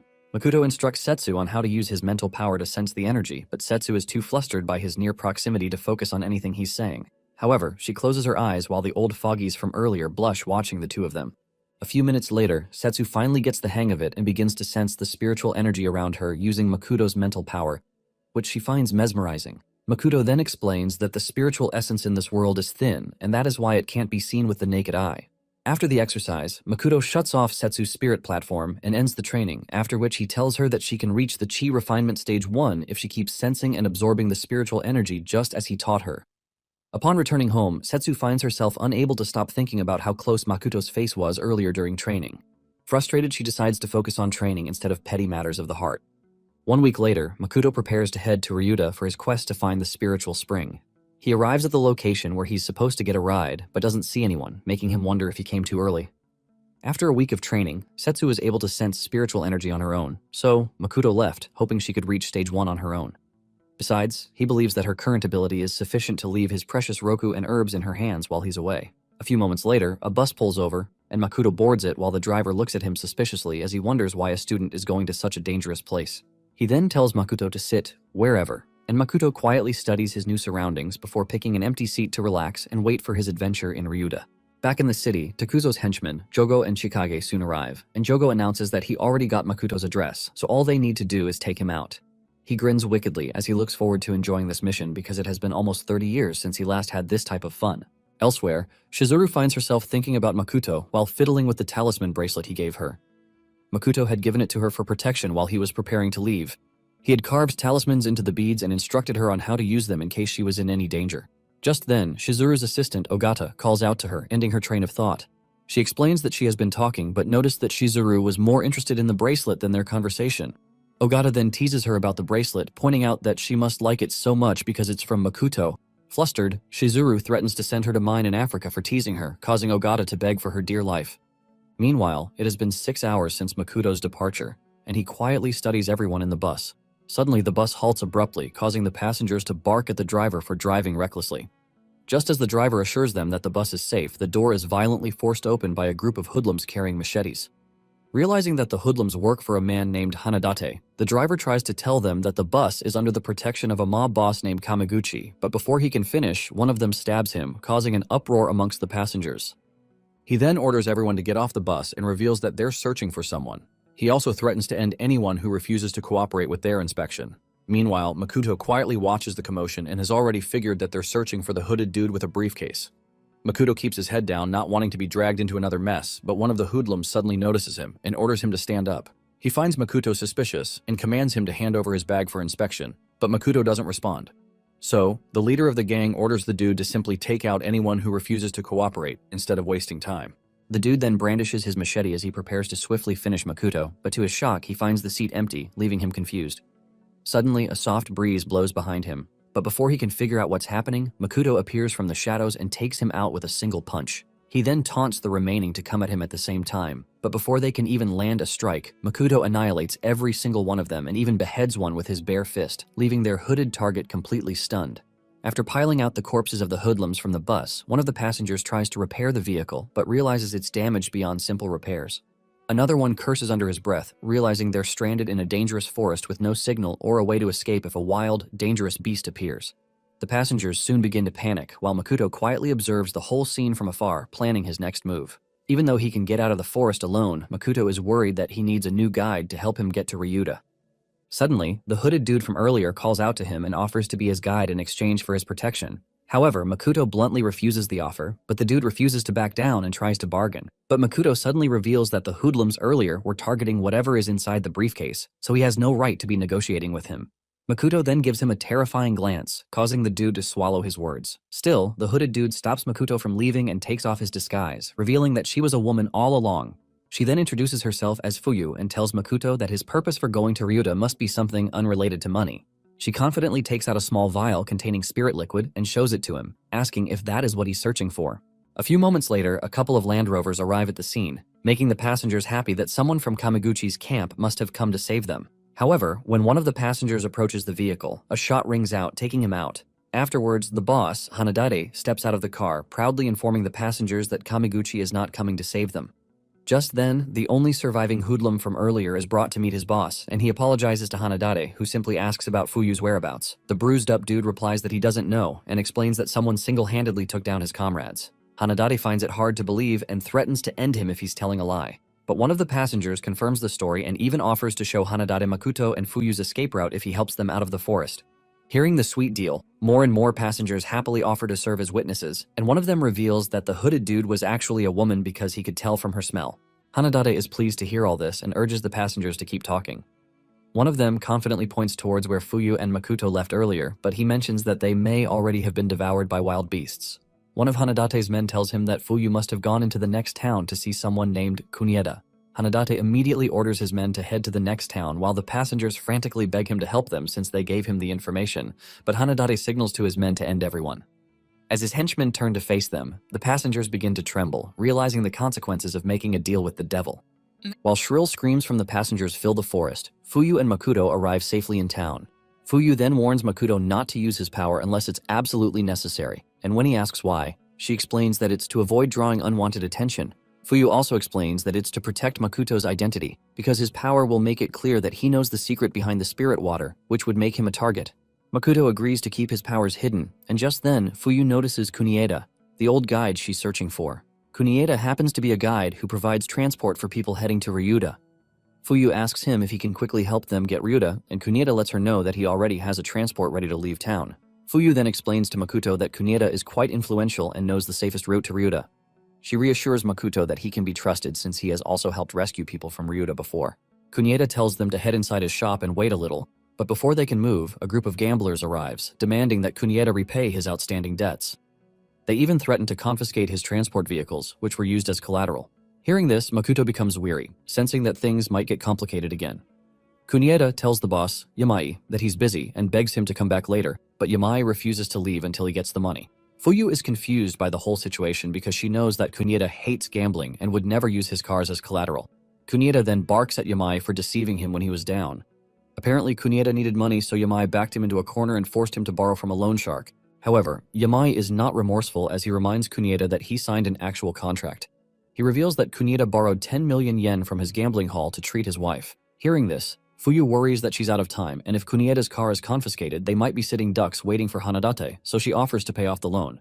Kunieda tries to stop her, but Fuyu refuses to back down because she's in a hurry, so she tells him to pay her back later. Yamai then pulls out the contract as he reads out the ridiculous terms of the loan contract, especially the outrageous interest rate, which increases every day. Since it has been 15 days since Kunieda borrowed the money, Yamai wickedly reveals that he has to repay them 130 million yen. Fuyu is furious to hear this, while Kunieda protests about the terms, which he has never heard of before. However, Yamai remains unfazed and proposes they settle it with a gamble if they can't repay the money. He explains that the debts will automatically be cleared if Fuyu can win against their master dealer, William. Kunieda tries to talk Fuyu out of it because William is the most powerful dealer in the gambling hall. However, Yamai further entices her into making the deal and adds that Kunieda's debt will be doubled if Fuyu loses. Fuyu considers the difficult offer because if they don't settle the loan, the car will be taken and her journey to Ryuta ruined. Even though she knows it's a trap, Fuyu believes she can win just by listening carefully to the sound of the dice because when she was little, she trained her hearing using dice. Believing the game will certainly be in her favor, Fuyu confirms the terms of the bet again. Kunieda tries to stop her, but she has already made up her mind, and Yamai confirms that he will forget the debt if she wins. A few moments later, the group settles for the game as each side remains determined to win by skill or crook. Meanwhile, Makoto, who has been quiet the whole time, knows that the whole game is rigged against Fuyu, and he knows that William is no ordinary gambling prodigy.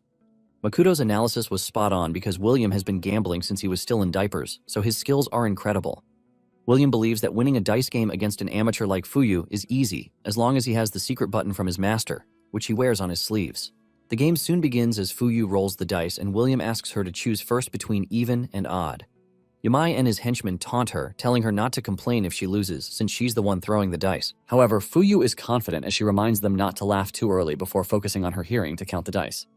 The moment the dice hit the table, she could tell from the sound what they were, so she chose even while William casually picked odd.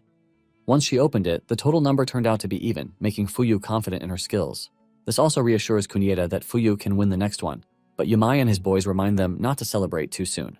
William then tells Fuyu to roll the dice again, and she does, but this time more confidently, as she reminds them to keep their promise. As soon as the dice hits the table, she confidently chooses odd, and William grins as he prepares to choose while fidgeting with his sleeve, which alerts Makuto that the game is about to be rigged. Afterwards, William chooses triples while smiling like he just won the lottery, but Kunieda finds this odd because the chances of triples are low. Confident in her skill, Fuyu opens the cup, hoping to win, but to her shock, she finds 3 sixes just as William predicted. At that moment, she loses confidence in herself as she wonders if she misheard the sound of the dice earlier, but Makuto stares at them, knowing William controlled the numbers later. William then urges Fuyu to play the last round, and as she does, Fuyu concentrates so she doesn't get it wrong again. However, when the dice hits the table, she loses confidence in herself, but after a little hesitation, she chooses odd. Yamai's men find this amusing as they start taunting her and boasting about William's skill. Meanwhile, William grins because he's the only one who knows that it's not just skills, but thanks to his other secret, he has basically become some supreme being of gambling. William then chooses even, which only makes Fuyu doubt herself even more. But just as she's about to open the cup, Makuto stops her, making Yamai's men annoyed. Makuto declares that he'll be taking the last round, leaving William puzzled. Fuyu tells Makuto that William is not ordinary, and Makuto agrees and lets her know that William is just like him. Fuyu is stunned as she realizes that William might also be a cultivator. Sensing that Makuto might be trying to ruin their game, Yamai barks at him to back off and refuses to let them switch players. However, Makuto raises the stakes by flinging his card containing over 2 million yen on the table. Yamai, who is a money grubber, immediately swallows his words and agrees to let Makuto take the last round. Once again, he declares that Kunieda's debt is cleared if Makuto wins, but warns that they must pay double if they lose, including the 2 million yen. Once the situation is cleared, William still chooses to go with it, even while Makuto shockingly chooses triples, and not just any triples, but odd triples. This makes William and his men laugh at him because that is even more impossible than the normal triples. Kunieda and Fuyu also try to talk Makuto out of it, while William asks if he's sure about his choice. Makuto confidently stands by his choice and asks if they can continue. After telling Makuto to open the cup, William starts fidgeting with the secret button on his sleeve again. He grins as a faint glow of spiritual energy, which is invisible to the human eye, emits from it towards the cup. Basically, William can use the energy from the button to move anything within 50 meters, so changing the dice numbers is very easy for him. After making sure that the win is in the bag, William urges Makuto to open the cup, but to his shock, it turns out to be odd triples just as Makuto predicted. Everyone is stunned by the sudden turn of events, and one of Yamai's men even accuses Makuto of cheating. William is even more outraged and accuses Makuto of cheating, but Fuyu reminds him that he also won the last round with triples. Refusing to back down, William tells her that no one can roll triples as long as he's involved, and without realizing it, he unfortunately shoots himself in the foot by revealing that he can change the dice numbers. Seeing that he has William exactly where he wants him, Makuto chuckles and questions him about it before revealing that William has been controlling the dice with the button on his sleeve. However, he points out that William's little trick of switcheroo is quite laughable. William is stunned by this as he wonders how Makuto discovered his secret. Yamai, on the other hand, is pissed and questions why Williams lost the game. Fuyu is furious and barks at them for trying to rig the game, but Williams remains unfazed and refuses to take his L like a king. Like a sore loser, William decides to show them what happens when they cross him. He uses the spiritual energy from his secret button to attack Makuto with several small daggers. But to his shock, Makuto swiftly dodges and grabs him by the neck in the blink of an eye, leaving everyone stunned. Makuto then reminds William about their deal and demands them to hand over Kunieda's contract. William barks at Yamai, asking him to hand over the contract, but when no one responds, he shouts again with pure fear in his eyes. Yamai is confused by this as he wonders who Makuto is and why William is so terrified of him. But when William asks him if he wants to die, Yamai agrees to hand over the contract, realizing that the situation is more serious than he thought. After collecting the contract, Makuto slams William to the ground and sternly warns him to disappear with his cronies. William hurriedly agrees while still trembling like a wet puppy. While watching them leave, Fuyu asks Makuto what he did to make William so terrified, but Makuto tells her that he did nothing. Meanwhile, Yamai's guys are also wondering why William was shaking like a fish out of water, as they believe that Makoto can never take them on by himself. However, William continues to tremble as he wonders how Kunieda met such a terrifying person as Makoto. He stares intently at his ruined sleeve and wonders how Makoto was able to destroy his secret button, which even a bomb cannot break. William hurries off like a scared cat and promises himself never to come back. Meanwhile, somewhere outside Ryuda, Hanadate and his goons set up camp to wait for Fuyu. He asks one of his men about the preparations, and the dude assures him that Kunieda's convoy will surely pass this route on their way to Ryuda. He then grins wickedly as he stares at a weapon box that cost him a fortune, and he intends to use it to wipe out everyone on board the convoy. The following day, Kunieda thanks Makoto and Fuyu for helping him against the loan sharks. Fuyu assures him that he's the one helping them since they would have been stranded without his car. She also thanks Makoto for stepping in to prevent William from cheating, but Makoto lets her know that he also did it for the car. Kunieda then boasts about his cars and how he has been arranging transport to Ryuda for over 50 years. He even offers to drive them there himself, but Fuyu reminds him that he's no longer a stallion. Shortly after, Kunieda's convoy prepares to leave, and he bids them farewell as the vehicle departs. As soon as they leave, Makoto asks Fuyu why she left Ryuda in the first place, since it's her home. Fuyu explains that she did it to take out the briefcase in the place of someone named Satoshi. She further explains that Hanadate is targeting her because of what's inside the briefcase. When Makoto asks what's inside the suitcase, Fuyu tells him that she doesn't know and simply says it was entrusted to her by a cultivator. Somewhere in the same truck, some hooded dude named Chino tries to score some points with his companion, Rei, an heiress to the Ryuto group. Chino tells Rei to be wary of the people on the bus because they're just a bunch of dangerous lowlifes. Rei is stunned to hear this and wonders how Chino can tell someone's character just by looking at them. Chino confidently boasts that he's the successor to some secret cultivation style, which makes it possible for him to see through people's hearts. He then proceeds to tell what he thinks about their fellow passengers and paints everyone black, including a sweet old granny whom he reveals is a swindler. He also calls Fuyu a noisy, troublemaking bum. Rei studies everyone quietly and questions Chino's analysis because they simply look like ordinary people to her, but Chino assures her that he's the only one she can trust to help her find the legendary cultivator. He continues to boast that his master was a cultivator from Ryuda, which is why he's helping Rei out of the goodness of his heart. But unbeknownst to Rei, Chino is actually just a swindler who is trying to get close to her because her family's Ryuto group is the top conglomerate in the country. He doesn't even believe that cultivators exist and is convinced that Rei and her sisters are easy targets, so he plans to deceive them and score big. Meanwhile, his plans seem to be going well as Rei excitedly praises him and looks forward to meeting the so-called legendary cultivator. However, Chino is worried and wary of Makoto's presence. Makoto has kept his eyes closed the whole ride, but Chino feels threatened by his calmness and suspects he might be one of Kunieda's associates.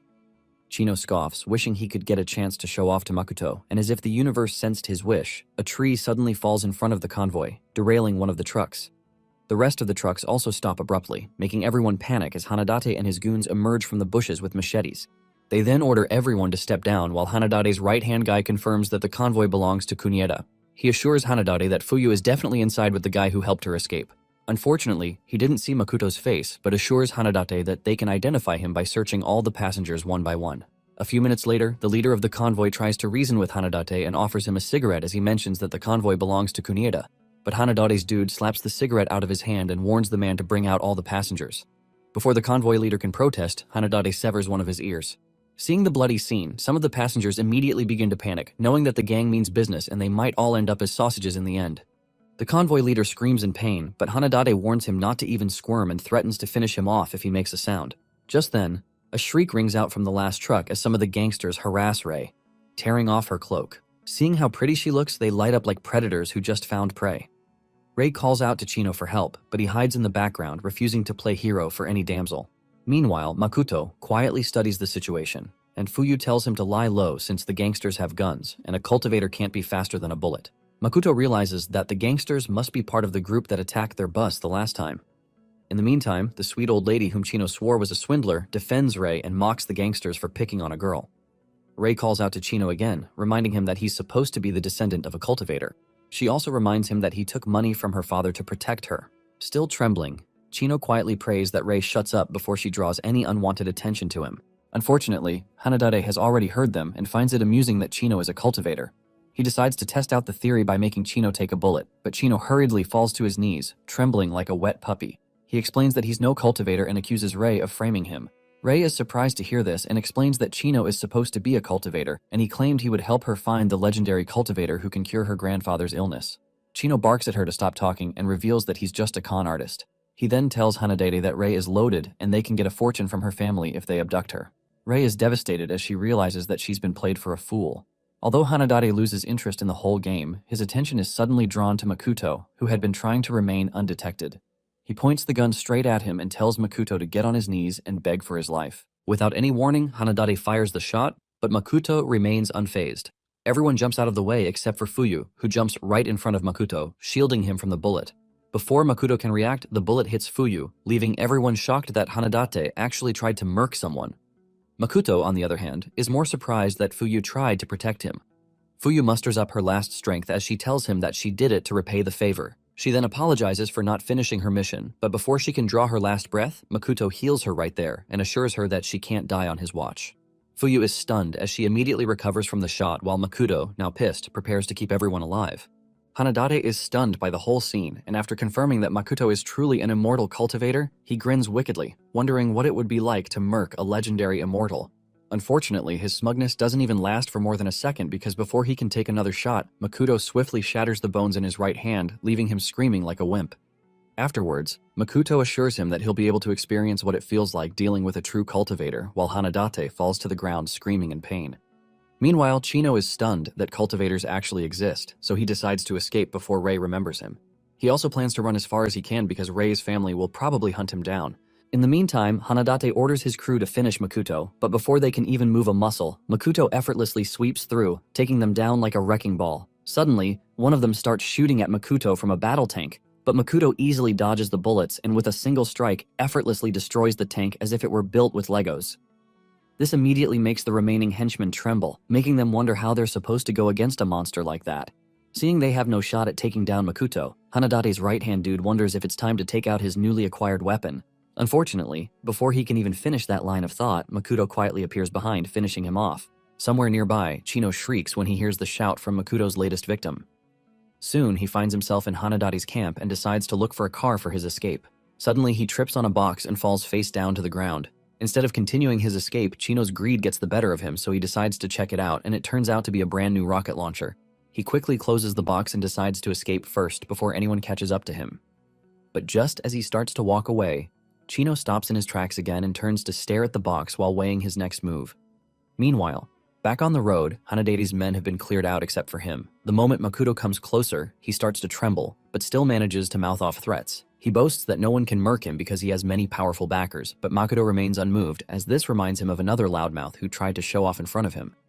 Ignoring the pest, Makoto places his palm on Hanadate's forehead and reminds him that he's nothing but worthless trash before using spiritual energy to finish him. And once the dust settles, Fuyu happily joins Makoto while Rei quietly watches him, wondering how someone as ordinary as Makoto is the legendary cultivator. Makoto, on the other hand, is just relieved that the drivers are okay, so he urges Fuyu to get back in the truck so that they can continue their journey. But another trouble brews as Chino wickedly prepares to launch a rocket attack against Makoto for no special reason. Without warning, he launches the rocket, confident that he can finally show off by taking down the so-called powerful cultivator. As the rocket heads straight for Makoto, everyone holds their breath while Chino celebrates. But the next moment, his jaw drops as Makoto swiftly moves using cloud shadow steps and effortlessly catches the rocket in his palms using spiritual energy. Everyone is completely stunned, watching Makoto treat an actual rocket like a peanut. They question if a human can actually do that, but at the second stage of cultivation, Makoto can even withstand a frigging missile. After withstanding the impact of the rocket, he uses spiritual energy to wrap it while rotating it counterclockwise to increase air resistance, before coating both hands in energy to catch it. However, instead of stopping there, Makoto forcefully sends the rocket back to the launcher, and it is at that very moment that Chino knew he should have just left instead of trying to play Megamind. Unfortunately, before he can change his mind, Chino is completely blown to pieces. Afterwards, Fuyu rushes over to check on Makoto and hovers around him like a mother hen. Makoto assures her that he only got a small scrape on his hand, but Fuyu finds it hard to believe that someone who caught a rocket with his bare hands is just fine. Meanwhile, the passengers are still in disbelief as they debate whether the whole rocket scene happened or if it was just an expensive illusion. But after the debate, panic sets in as they realize Makoto might be the reason they got dragged into such a dangerous situation in the first place. Suddenly, they turn against him and refuse to let him travel with them to avoid any further troubles, but the leader of the convoy barks at them to shut up. He explains that they have no right to kick Makoto off the truck since he's a friend of Kunieda and the convoy belongs to Kunieda. He also reminds them that they would all have been wild beast meat if Makoto hadn't stepped in. Since he's in charge and the convoy can't leave without his permission, the man plops to the floor, refusing to move until everyone agrees. Realizing they're actually at a disadvantage, the passengers immediately agree to let Makoto continue with them. One of them even points out that they're definitely safe with Makoto as their backer. Still, someone tries to complain, but Fuyu confidently assures them that she can guarantee their safety in Ryuda. She asks if anyone knows about the Bokuto Society, which was once famous for being the top hat in Ryuda. Everyone confirms that they know about it, and the current boss is the son of the previous leader of Ryuda. Apparently, the boss of Bokuto is the famous Satoshi, who is also known as the Devil of Ryuda, and he once wiped out the 5 major factions and took back the territory. Fuyu then assures everyone that no one will attack them in Ryuda because Satoshi is actually her biological brother. Meanwhile, back in the busy streets of Ryuda, a fight suddenly breaks out as 2 brothers, Yosuke and Koya, who happen to be members of the Bokuto Society, wipe the floor clean with a couple of rival gang members. The beaten-up gang members complain about it, reminding them that this marketplace is not their turf. This only enrages Yosuke, and as he tries to give them another beating, Satoshi, the boss of the Bokuto Society, gently stops him. He then tells the gang members that they can't do business here without permission, and worse, selling drugs is strictly forbidden. The moment the gang members see Satoshi, they begin to tremble, but one of them fearfully reminds him that he can't touch them because they're Kamiguchi's men. However, Satoshi is not concerned and quietly tells the dude that he doesn't give 2 cents about Kamiguchi. Seeing the sinister look on Satoshi's face, the gang member begins to tremble while people nearby start scrambling for their dear lives. After taking care of the gang members, Yosuke asks Satoshi about Fuyu since they haven't heard from her in 2 days. Koya warns him not to jinx her safety with his mouth, and soon the 2 boys begin to bicker like teenagers until Satoshi breaks them apart. He assures them that Fuyu is fine and he came out because he received a message that she will be arriving soon. With that, the trio happily heads to the station to pick her up. Meanwhile, Makoto is awakened by Fuyu's voice just as they arrive at Ryuda. She tells him that they have to proceed on foot since cars are not allowed to go through. After getting off the bus, Fuyu shows Makoto the guarded gate of the city as she welcomes him with a smile. Inside the gates, a group of guards guides the people inside, and close by, some blonde dude butters up Fumiya, one of Kamiguchi's henchmen. After listening to the cheap praises, Fumiya tells his boys to play as much as they want and put it all on his tab. Just then, the blondie calls Fumiya's attention to Kunieda's convoy, and Fumiya notices Rei as his newest prey. Meanwhile, Fuyu hands Makoto the vial of spirit liquid to conclude their deal. Makoto studies the vial closely and realizes that the liquid is different from the one he got from the assassin, Funaki, because this one is less potent and contains more impurities. Before he can ask Fuyu any further questions, her attention is drawn towards Fumiya, who is about to cause trouble. The head of the convoy asks Fumiya to let them through since they've already paid the fee for the month. Fumiya agrees, but tells him to leave Rei behind so that he can check her thoroughly. The convoy leader tries to step in, but Fumiya slams him to the ground. Rei rushes forward to check on the man while Fumiya barks, throwing his weight around. He then orders his men to capture everyone from the convoy, but Fuyu steps in. Even though he recognizes Fuyu as Satoshi's sister, Fumiya refuses to back down and reminds her that her father is dead, so their society doesn't carry much weight anymore. He confidently tells Fuyu that Ryuda now belongs to Kamiguchi and not the Bokuto Society. Fuyu reminds him that they still have Satoshi, but Fumiya simply laughs, telling her that Satoshi can never set foot in Kamiguchi's territory. But before he can finish the sentence, a katana suddenly lands in front of him, almost slicing him in half. Just then, Satoshi's voice rings out from behind, demanding to know when he became a coward. After his show of power, Satoshi's face immediately lights up as he welcomes Fuyu back. While the 2 siblings reunite, Makoto studies Satoshi, Yosuke, and Koya as he realizes that one of them carries a thin veil of spiritual aura. He figures it's from taking spiritual liquid and notices that it might be Satoshi who has power close to a stage 1 cultivator. In the meantime, Fumiya is still trembling from the near-death experience as he scolds Satoshi for picking a fight on Kamiguchi's territory. Satoshi calmly explains that he only came to pick up his sister before edging closer to warn Fumiya that he's not afraid of trash like Kamiguchi. Afterwards, Satoshi changes his face again as he happily heads towards Fuyu, leaving Fumiya trembling. Yosuke also does the same after warning Fumiya not to mess with him, but this only infuriates Fumiya. He vows revenge and immediately prepares to start a full-on gang war. Fuyu warns him to back off, but Fumiya refuses to give up the opportunity to take down Satoshi. As the gang members charge forward, Satoshi unsheathes his sword with just the flick of his finger. The hilt of the sword takes down the blondie from earlier before Satoshi swiftly takes down a few more of Fumiya's men. Makoto studies Satoshi's movement and notes that he's only moving at about 20% of the speed of the Cloud Shadow Step. After taking down the small fries, Satoshi prepares to take down Fumiya next, but suddenly a cane comes flying towards him, so he deflects the projectile, sparing Fumiya's life. Immediately after, Kamiguchi, the chairman of the Kamiguchi faction, appears and commends Satoshi for his skills, praising him for having his father's aura. Fumiya is relieved to see his boss and urges him to take down Satoshi and end the Bokuto Society.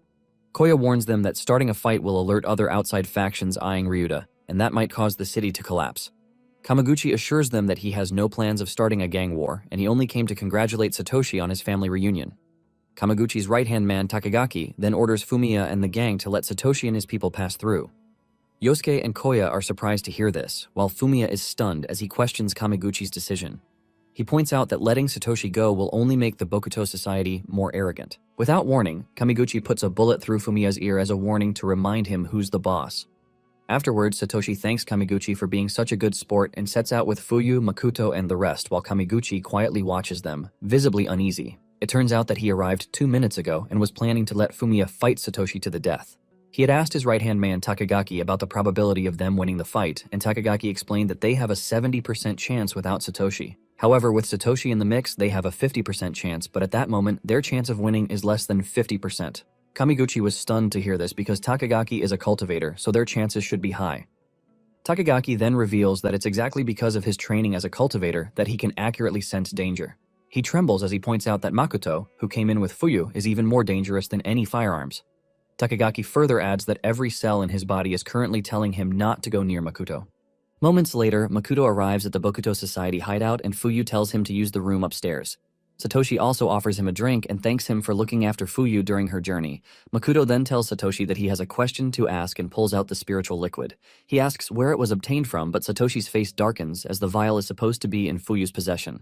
Koya and Yosuke also turn hostile as they demand to know why Makoto has the item that Fuyu's father left behind. But once Fuyu tells them that she gave it to Makoto as payment for escorting her since it's no use for her, Satoshi immediately calms down.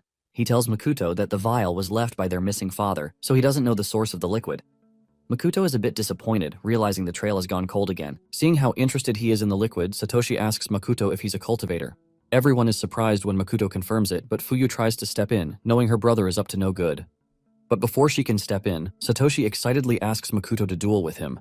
He reveals that he's been taking spiritual liquid just like his father taught him. Satoshi further adds that he wants to see if he has the talent to become a cultivator because his strength has increased in the last couple of years, and he believes he might have stepped into the realm of cultivation. Satoshi pleads with Makoto to spar with him just to confirm his strength. He reveals that his father told him to stay away from cultivation, but he refuses to live as an ordinary person. However, Makoto refuses to budge and assures Satoshi that he's not a cultivator. He further adds that Satoshi can't face him as an opponent and advises him to find someone at his level. Makoto warns him that he will only end up getting hurt if they spar with each other. But this only infuriates Satoshi as he recalls his father's words, telling him that he's no match for a cultivator. His father also advised him to live an ordinary life and never step into the world of cultivation. Just as Makoto prepares to head back to his room, Satoshi stops him and promises to tell him the location of the spiritual spring in exchange for sparring with him. Yosuke and Koya protest because the location is supposed to remain a secret, but Satoshi has already made up his mind. After a brief silence, Makoto agrees to the deal, and a few moments later, Satoshi takes them to a training ground. He tells Makoto not to hold back, and lets him know that the training ground was built to withstand any violent impact. As Satoshi prepares to start their duel, Yosuke and Koya beg to join the fight, but Satoshi points out that it's unfair for all three of them to go up against one person. However, Makoto tells him that he doesn't mind and proudly declares that he can take them all at the same time. Satoshi and the boys are stunned to hear Makoto's words, and Yosuke is annoyed that he's just acting tough. Satoshi laughs it off as a joke while Fuyu tries to tell them that Makoto is truly a monster, but Yosuke continues to mouth off, claiming that he can handle Makoto alone. He then signals for Fuyu to be their timekeeper and promises to finish the duel in less than 5 minutes. Yosuke immediately charges forward, but Makoto remains like a statue, which only pisses Yosuke off more. As he prepares to strike first, Fuyu sighs, knowing that Yosuke is about to have his peaches handed to him. In the blink of an eye, Makoto grabs Yosuke by the collar before he can land the strike, leaving him confused. Before he can figure out what's happening, Makoto uses him to wipe the floor clean, leaving Satoshi and Koya completely dazed. Makoto keeps count after taking down the first one, and immediately Satoshi and Koya charge forward to be his next cleaning tools. Koya attacks from above while Satoshi tries to tackle from below, but Makoto effortlessly dodges both attacks, leaving Satoshi wondering if he can read their mind. Before they can figure out what to do next, Makoto slams Koya into the ground before kicking Satoshi. Meanwhile, Yosuke, who is still recovering, watches them from a distance, amazed by Makoto's strength. In the meantime, Makoto taunts the boys to try again, and they actually do as Satoshi quietly gives them signals on their next move. As soon as he finishes, all three of them charge forward at the same time, but Makoto casually remains in his position. Just then, all three of them attack from all sides at the same time, confident that their new strategy will work. However, with an effortless tap of his feet, Makoto practically shatters the ground, and with one strike each, he first takes out Yosuke and Koya. Meanwhile, Satoshi swiftly moves in, confident he can finally take Makoto down with one powerful strike. However, he feels a little uneasy seeing Makoto remain calm despite the incoming attack. After unleashing the strike with everything that he's got, Satoshi heaves, confident that it was definitely a hit. But to his surprise, Makoto comes out without even a single scratch and decides to end the duel since the boys might get hurt if they continue. Meanwhile, Satoshi and the boys are completely out of breath, and Koya wonders if Makoto is even human. Yosuke asks Fuyu for the time, and she reveals that Makoto crushed them in under 2 minutes. Yosuke is devastated to hear that they're just measly 1-minute men, while Satoshi realizes that the gap between him and Makoto is like heaven and earth. He also points out that Makoto has not moved a single inch from the same spot since they began to spar. Satoshi then thanks him for holding back, and Makoto lets Satoshi know that his power is close to that of a first-stage cultivator. He further explains that Satoshi hasn't progressed because he hasn't learned how to utilize his spiritual energy yet. Satoshi then questions if what they saw was Makoto's full power, but Makoto's silence makes him realize that it might even be less than half of Makoto's true strength. This makes him realize that his father didn't want him to walk the path of a cultivator because he's too weak. Yosuke is shocked that what they witnessed wasn't Makoto's full power, and Koya calls him dumb for thinking otherwise. Afterwards, Makoto asks Satoshi to give him the information promised earlier. Satoshi agrees and pulls out a stone pendant, explaining that it holds some kind of secret according to his father. Satoshi tells Makoto that he has yet to uncover the secrets of the pendant because no matter how much he tries, the stone is just ordinary. However, Makoto immediately recognizes that it's actually a memory stone. He never expected to find such an advanced cultivation method in this world. Makoto tells Satoshi that he hasn't been able to use the stone because he isn't looking at it from a cultivator's perspective. He further tells them that the stone is called a memory stone, and just as Makoto crushes it, the spiritual energy explodes, taking them into the stored memory recording. Just then, a monk appears, and Satoshi calls out to him as soon as he recognizes him as their father. Unfortunately, Makoto tells him that his father can't hear him because it's simply a projection. Makoto notes that creating a memory stone requires the power of a level 4 cultivator. In the meantime, everyone listens to the recording as the monk pleads with the listener to spare the life of the owner of the pendant. He then proceeds to reveal that the spirit spring still exists, but advises the listener not to look for it because it will soon run dry. Makoto is stunned to hear this, as this only hinders his goal to get stronger. The monk then explains that he was the one guarding the spring, but his selfishness caused it to almost dry up and destroy a nation. He further adds that he realized that such things should never exist in this world, which is why he decided to take the secret to his grave. Since information about the spring will eventually leak out, he left the message behind to protect Satoshi and Fuyu because he knows they might risk their lives to protect the secret behind the spring. The monk then pulls out a key and tells the listener to head to his shrine if they must absolutely find the spring. He promises that all the information required is hidden in his room. Makoto collects the key, after which the monk begs anyone listening to spare his children. Next, he left a message behind for Satoshi in case he was the one who activated the memory stone.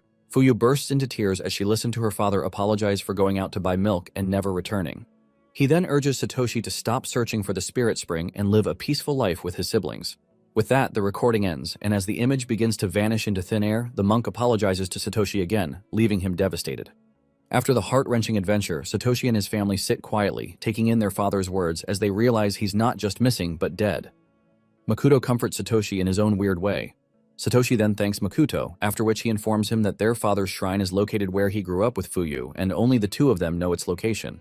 Fuyu offers to take Makoto there the next day, and just then, someone bangs on the door of their hideout. Elsewhere, Fumiya is still furious that he was humiliated in front of Satoshi. When the blondie asks how they should proceed, Fumiya angrily declares that he wants revenge for his lost ear and the humiliation he suffered. He then demands a phone and calls someone to hurry to Ryuta as their plan has been moved forward.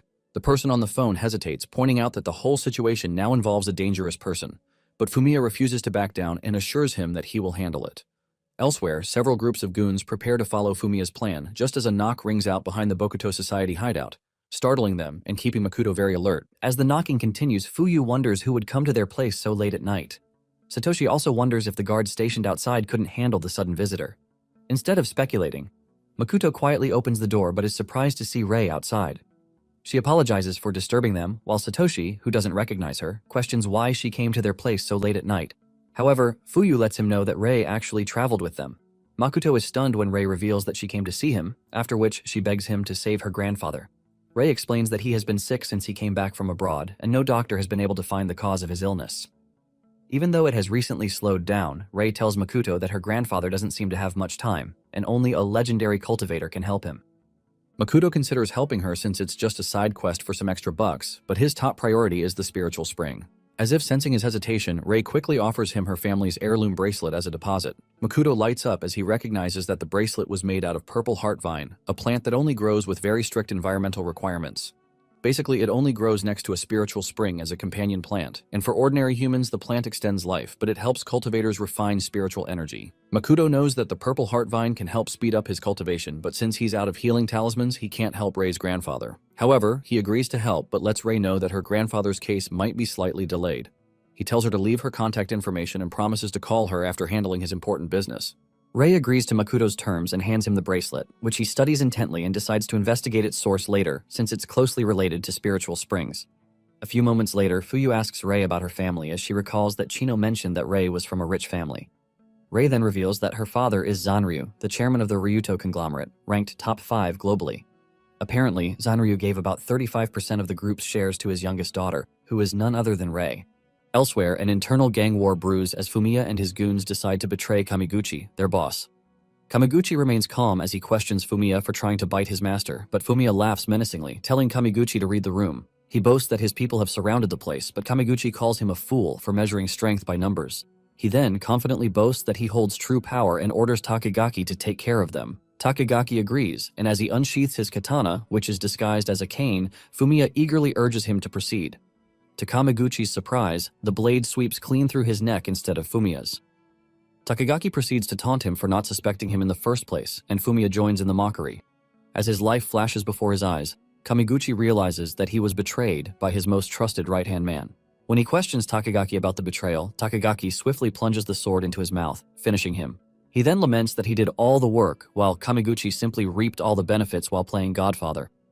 Shortly afterwards, Fumiya tells Takagaki that they need to head to Satoshi's territory and erase him to completely take over Ryuta. However, Takagaki advises him to take a chill pill, pointing out that someone powerful is behind Satoshi. Fumiya is surprised to hear that Takagaki is actually afraid of someone and asks if it's a fellow cultivator. Takagaki confirms that the one close to Satoshi is a powerful cultivator, but he's confident that they can handle him once his older brother arrives in town. Takagaki confidently assures Fumiya that no cultivator can stand in their way once they join forces with his so-called senior brother. The following day, Fuyu takes Makoto on the hike to her father's shrine, but she soon runs out of breath while Makoto effortlessly breezes through as if strutting the runway. Makoto is amazed that a temple is hidden deep in the mountain, and no one can tell unless they expose their location. He continues the climb and urges Fuyu to hurry, leaving her frustrated and wondering how he's not out of breath. They soon reach the temple, and Fuyu plops to the ground, tired, as she shows Makoto the place where she grew up with Satoshi. According to Fuyu, her father called it the Yaksha Vidyaraja Temple. She explains that the last time she came here was when their father suddenly disappeared. As Makoto walks into the temple, he senses spiritual energy around it and figures that Fuyu's father must have used the place as his personal dojo. Fuyu then takes Makoto to her father's room and explains that she knows the place like the back of her hand, but she has never seen anything requiring a key there. Makoto studies the key closely and reasons that it might not be for a box. Meanwhile, Fuyu reminisces about her happy childhood days in the temple with Satoshi and tells Makoto a little about the time she spent there with her father. She mentions that her father always put the statue away whenever he left the room, so she's surprised that he actually left it standing in its place. Makoto finds it strange that Fuyu's father only kept one statue of the Vidyaraja. He asks Fuyu about it, but she explains that she doesn't know why. And whenever she asks her father, he keeps going on about how worshipping Vidyaraja is his mission. Studying the statue carefully, Fuyu mentions that her father might have crafted it himself. Just then, Makoto finally realizes something as he praises Fuyu's father for his strength. He then pours spiritual energy towards the statue, which immediately makes the locked door in front of the statue visible to the human eye. Fuyu is stunned to see this, and Makoto tells her that the door was crafted from spirit artifacts used to hide objects. He also praises Fuyu's father for being an excellent refiner, but Fuyu is lost just hearing all the words. So Makoto explains that cultivation is divided into different stages, and between each one is a massive gap. He adds that the first 2 levels of cultivation focus on strengthening spiritual energy, while the 3rd and 4th levels allow the use of spells. But cultivators at the 5th and 6th levels can be called immortals. He then lets her know that things associated with cultivation, like refining pills, crafting arrays, and tools, are something that ordinary humans can never understand. Makoto tells Fuyu that her father is very skilled at forging spiritual artifacts. However, Fuyu is more concerned with how Makoto has so much knowledge about cultivation when he looks like a scrawny dude fresh out of high school. Makoto then puts the key into the lock, and as soon as he opens the artifact, the statue begins to melt. Inside the statue, they find a box containing a coordinate and a small old pendant. Makoto notes that the items are ordinary and don't contain any spiritual energy. Fuyu quickly checks the coordinates on her phone and notices that it only covers a large area without any specifics. She, however, tells Makoto that the area is not far from the temple. Makoto decides to stay in the temple while searching for the spiritual spring at the coordinates. Fuyu offers to stay a few days just to help him clean up, after which she urges him to join her for a soak in a nearby hot spring. Somewhere deep in the forest, a little boy is seen trying to escape from his abductors while clutching a very familiar pendant. He manages to hide away just as the mercenaries arrive, but one of them threatens him with his sister. However, after a while, they decide to keep searching since the little boy refuses to fall for their trick. The other mercenary urges his comrade to quickly find the boy before their captain notices that the boy is missing. Once they move on, the boy heaves a sigh of relief and starts sobbing because of his sister. He then prays to the Supreme Being to help him return to their village safely and find the village chief. At the same time, the pendant in his hand glows, revealing that it's similar to the one Makoto found inside the box at the temple. Meanwhile, Makoto has been searching for the spiritual spring using the coordinates from the box, but with no success. He begins to wonder if the coordinates are wrong, or maybe the spring has completely dried up. Makoto fears that it might be troublesome if it dries up because it's the only way to quickly level up his cultivation. This is because it would take him at least 100 years to level up if he relies on the thin spiritual energy in this world, and Makoto doesn't want to wait that long. Just as he's contemplating how to proceed, a ruffle in the bushes alerts him, and the little boy who was being chased by mercenaries rushes out.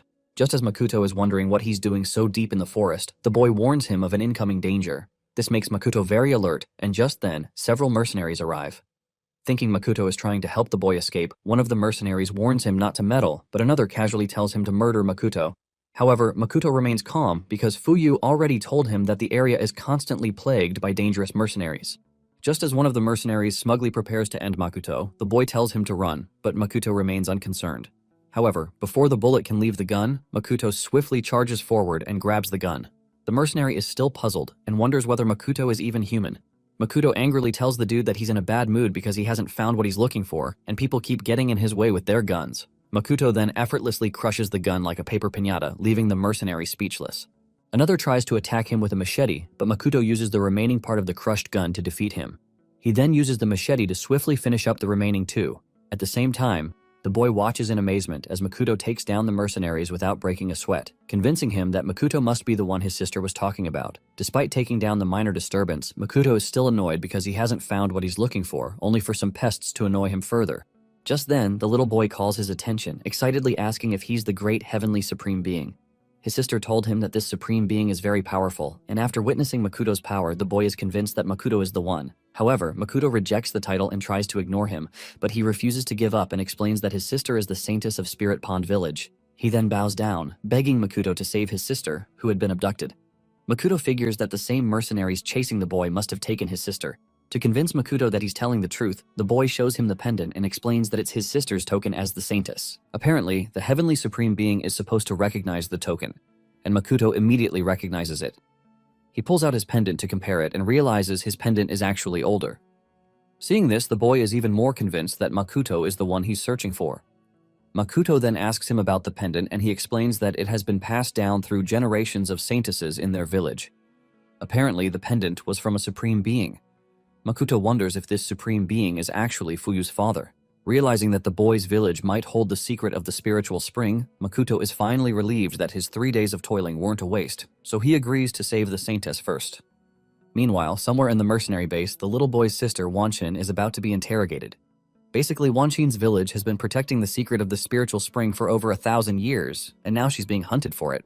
The interrogator assures her that she doesn't need to be afraid as long as she answers his questions. With that, he sternly asks her for the location of the spiritual spring.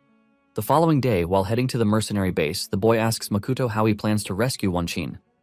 But Makoto replies that they need to get to the camp before making a plan. He said this because he wanted to be sure of the organization's strength since they seem very organized. This is because during his trip to Ryuta, he luckily caught that rocket in his hand but still got a little scratched, so now he doesn't want to rush in recklessly as this group might have even more heavy machinery.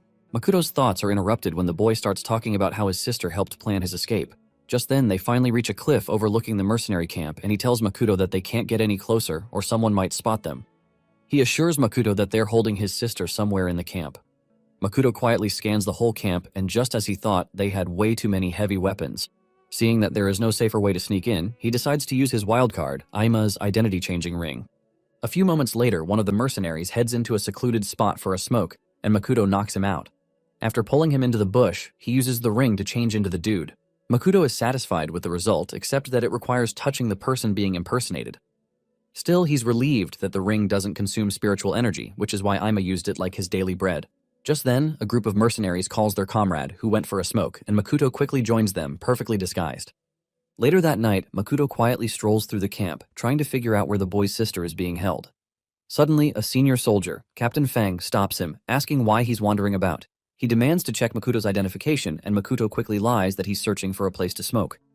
After confirming his identity, Captain Fang recognizes him as a notorious heavy smoker and simply warns him that smoking in the base is prohibited. Makoto tries to laugh it off, but Captain Fang lets him know that it's against the rules and it will be reported to his squad leader. However, he tells Makoto to assist him in running a shift since they need some extra hands.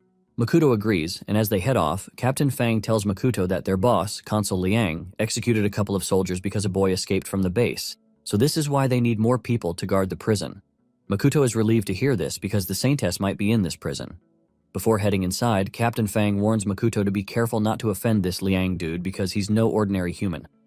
Inside the prison, Captain Fang continues to give Makoto unwanted advice on how to work hard for a promotion. Afterwards, he expresses how much he pities the poor prisoners, and Makoto tells him to let them go since they're so pitiful. However, Captain Fang explains that he has no authority to go against his superiors. He assures Makoto that the prisoners may be released later since they're just hostages to pressure the government. However, Makoto believes there might be more to the abduction than just pressuring the government. He decides to focus on the task of finding Wan Qin, and her little brother had already told him that his sister has very distinct, naturally pink hair. After briefly scanning the room, he finds her lying inside a cell and decides to come up with a plan for her rescue. But first, he must figure out how to deal with Captain Fang. Just as Captain Fang concentrates on helping a wounded hostage, Makoto prepares to take him out. Back at the temple, Fuyu worries that she hasn't heard from Makoto all day. However, she believes that with his strength, he shouldn't be in any danger. Just then, the temple door opens and Fuyu excitedly figures it must be Makoto. But to her surprise, it's Rei supporting a badly wounded Satoshi who seems to have lost a limb. Satoshi tells Rei that something happened to Yosuke and the rest of the Bokuto gang. Meanwhile, at the last minute, Makoto changes his mind and decides not to hurt Captain Fang. When Makoto offers to help treat the injured prisoner, Captain Fang is impressed and promises to put in a good word for him regarding his punishment for smoking on base. Just then, Fatso, the commander of the base and brother to the notorious Consul Liang, interrupts their moment as he scolds Captain Fang for not guarding the prison properly. Fang quickly apologizes, but when Fatso notices that he has been treating the prisoners again, he yells at Captain Fang, making him tremble. Fatso then slaps him and tells him to get lost before scanning the room for another prey to toy with. As he scans the room, Fatso bitterly complains that the last girl he played with died too easily, so it made things boring. Captain Fang tries to stop him, reminding him that he can't take anyone away without Liang's permission. Before Captain Fang can finish talking, Fatso wipes the floor clean with him and warns him to back off or become his punching bag again. He then begins boasting that Liang is his brother, which gives him the right to do whatever he wants. He even mentions that no one can do anything to him if he murks every single one of the hostages. Despite the beating, Captain Fang refuses to back down, so Fatso orders his men to use him as their punching bag. As the men gang up against Captain Fang, Fatso's eyes suddenly fall on Wan Qin and he picks her as his next prey. Even though he has been badly battered, Captain Fang continues to protest. Just then, Fatso notices Makoto and tells him to leave and shut the door behind him. He warns him not to enter the room no matter what he hears, because he doesn't want anyone to ruin his predatory mood. Captain Fang calls Makoto, hoping to get him to refuse, but Makoto agrees to obey Fatso, leaving Captain Fang disappointed. This makes Fatso happy as he begins mocking Captain Fang for being such a party pooper. Unbeknownst to Fatso, Makoto has a much better plan as he shuts the door from inside. Fatso notices this and barks at him to leave, but Makoto ignores him and proceeds to secure the door bolt. After that, he effortlessly twists the huge bolt to make sure no one gets out. At this time, Fatso continues to bark like a lost mutt, but when Makoto doesn't answer, he starts threatening to blow Makoto's brain out. After securing the door, Makoto sternly tells Fatso that no one is leaving until he handles his business. Despite Makoto's very obvious killing intent, Fatso and his boys remain smug. Fatso even boasts that Makoto is no match for him, so Makoto urges them to try as he signals for them to have a taste of his power. Fatso is furious with the sheer disrespect and yells at his men to annihilate Makoto. One of the overconfident soldiers decides to be the first sacrifice and confidently tells Fatso to cover for him if he murks Makoto. Fatso smugly eggs him on, boasting that the so-called powerful Consul Liang is his brother, so taking out a few cannon fodder shouldn't be a problem. The dude then charges towards Makoto with a dagger, but Makoto easily dodges. Before the guy can figure out what's happening, Makoto slams his face into the ground as he reminds everyone in the room of his initial warning that no one will be spared.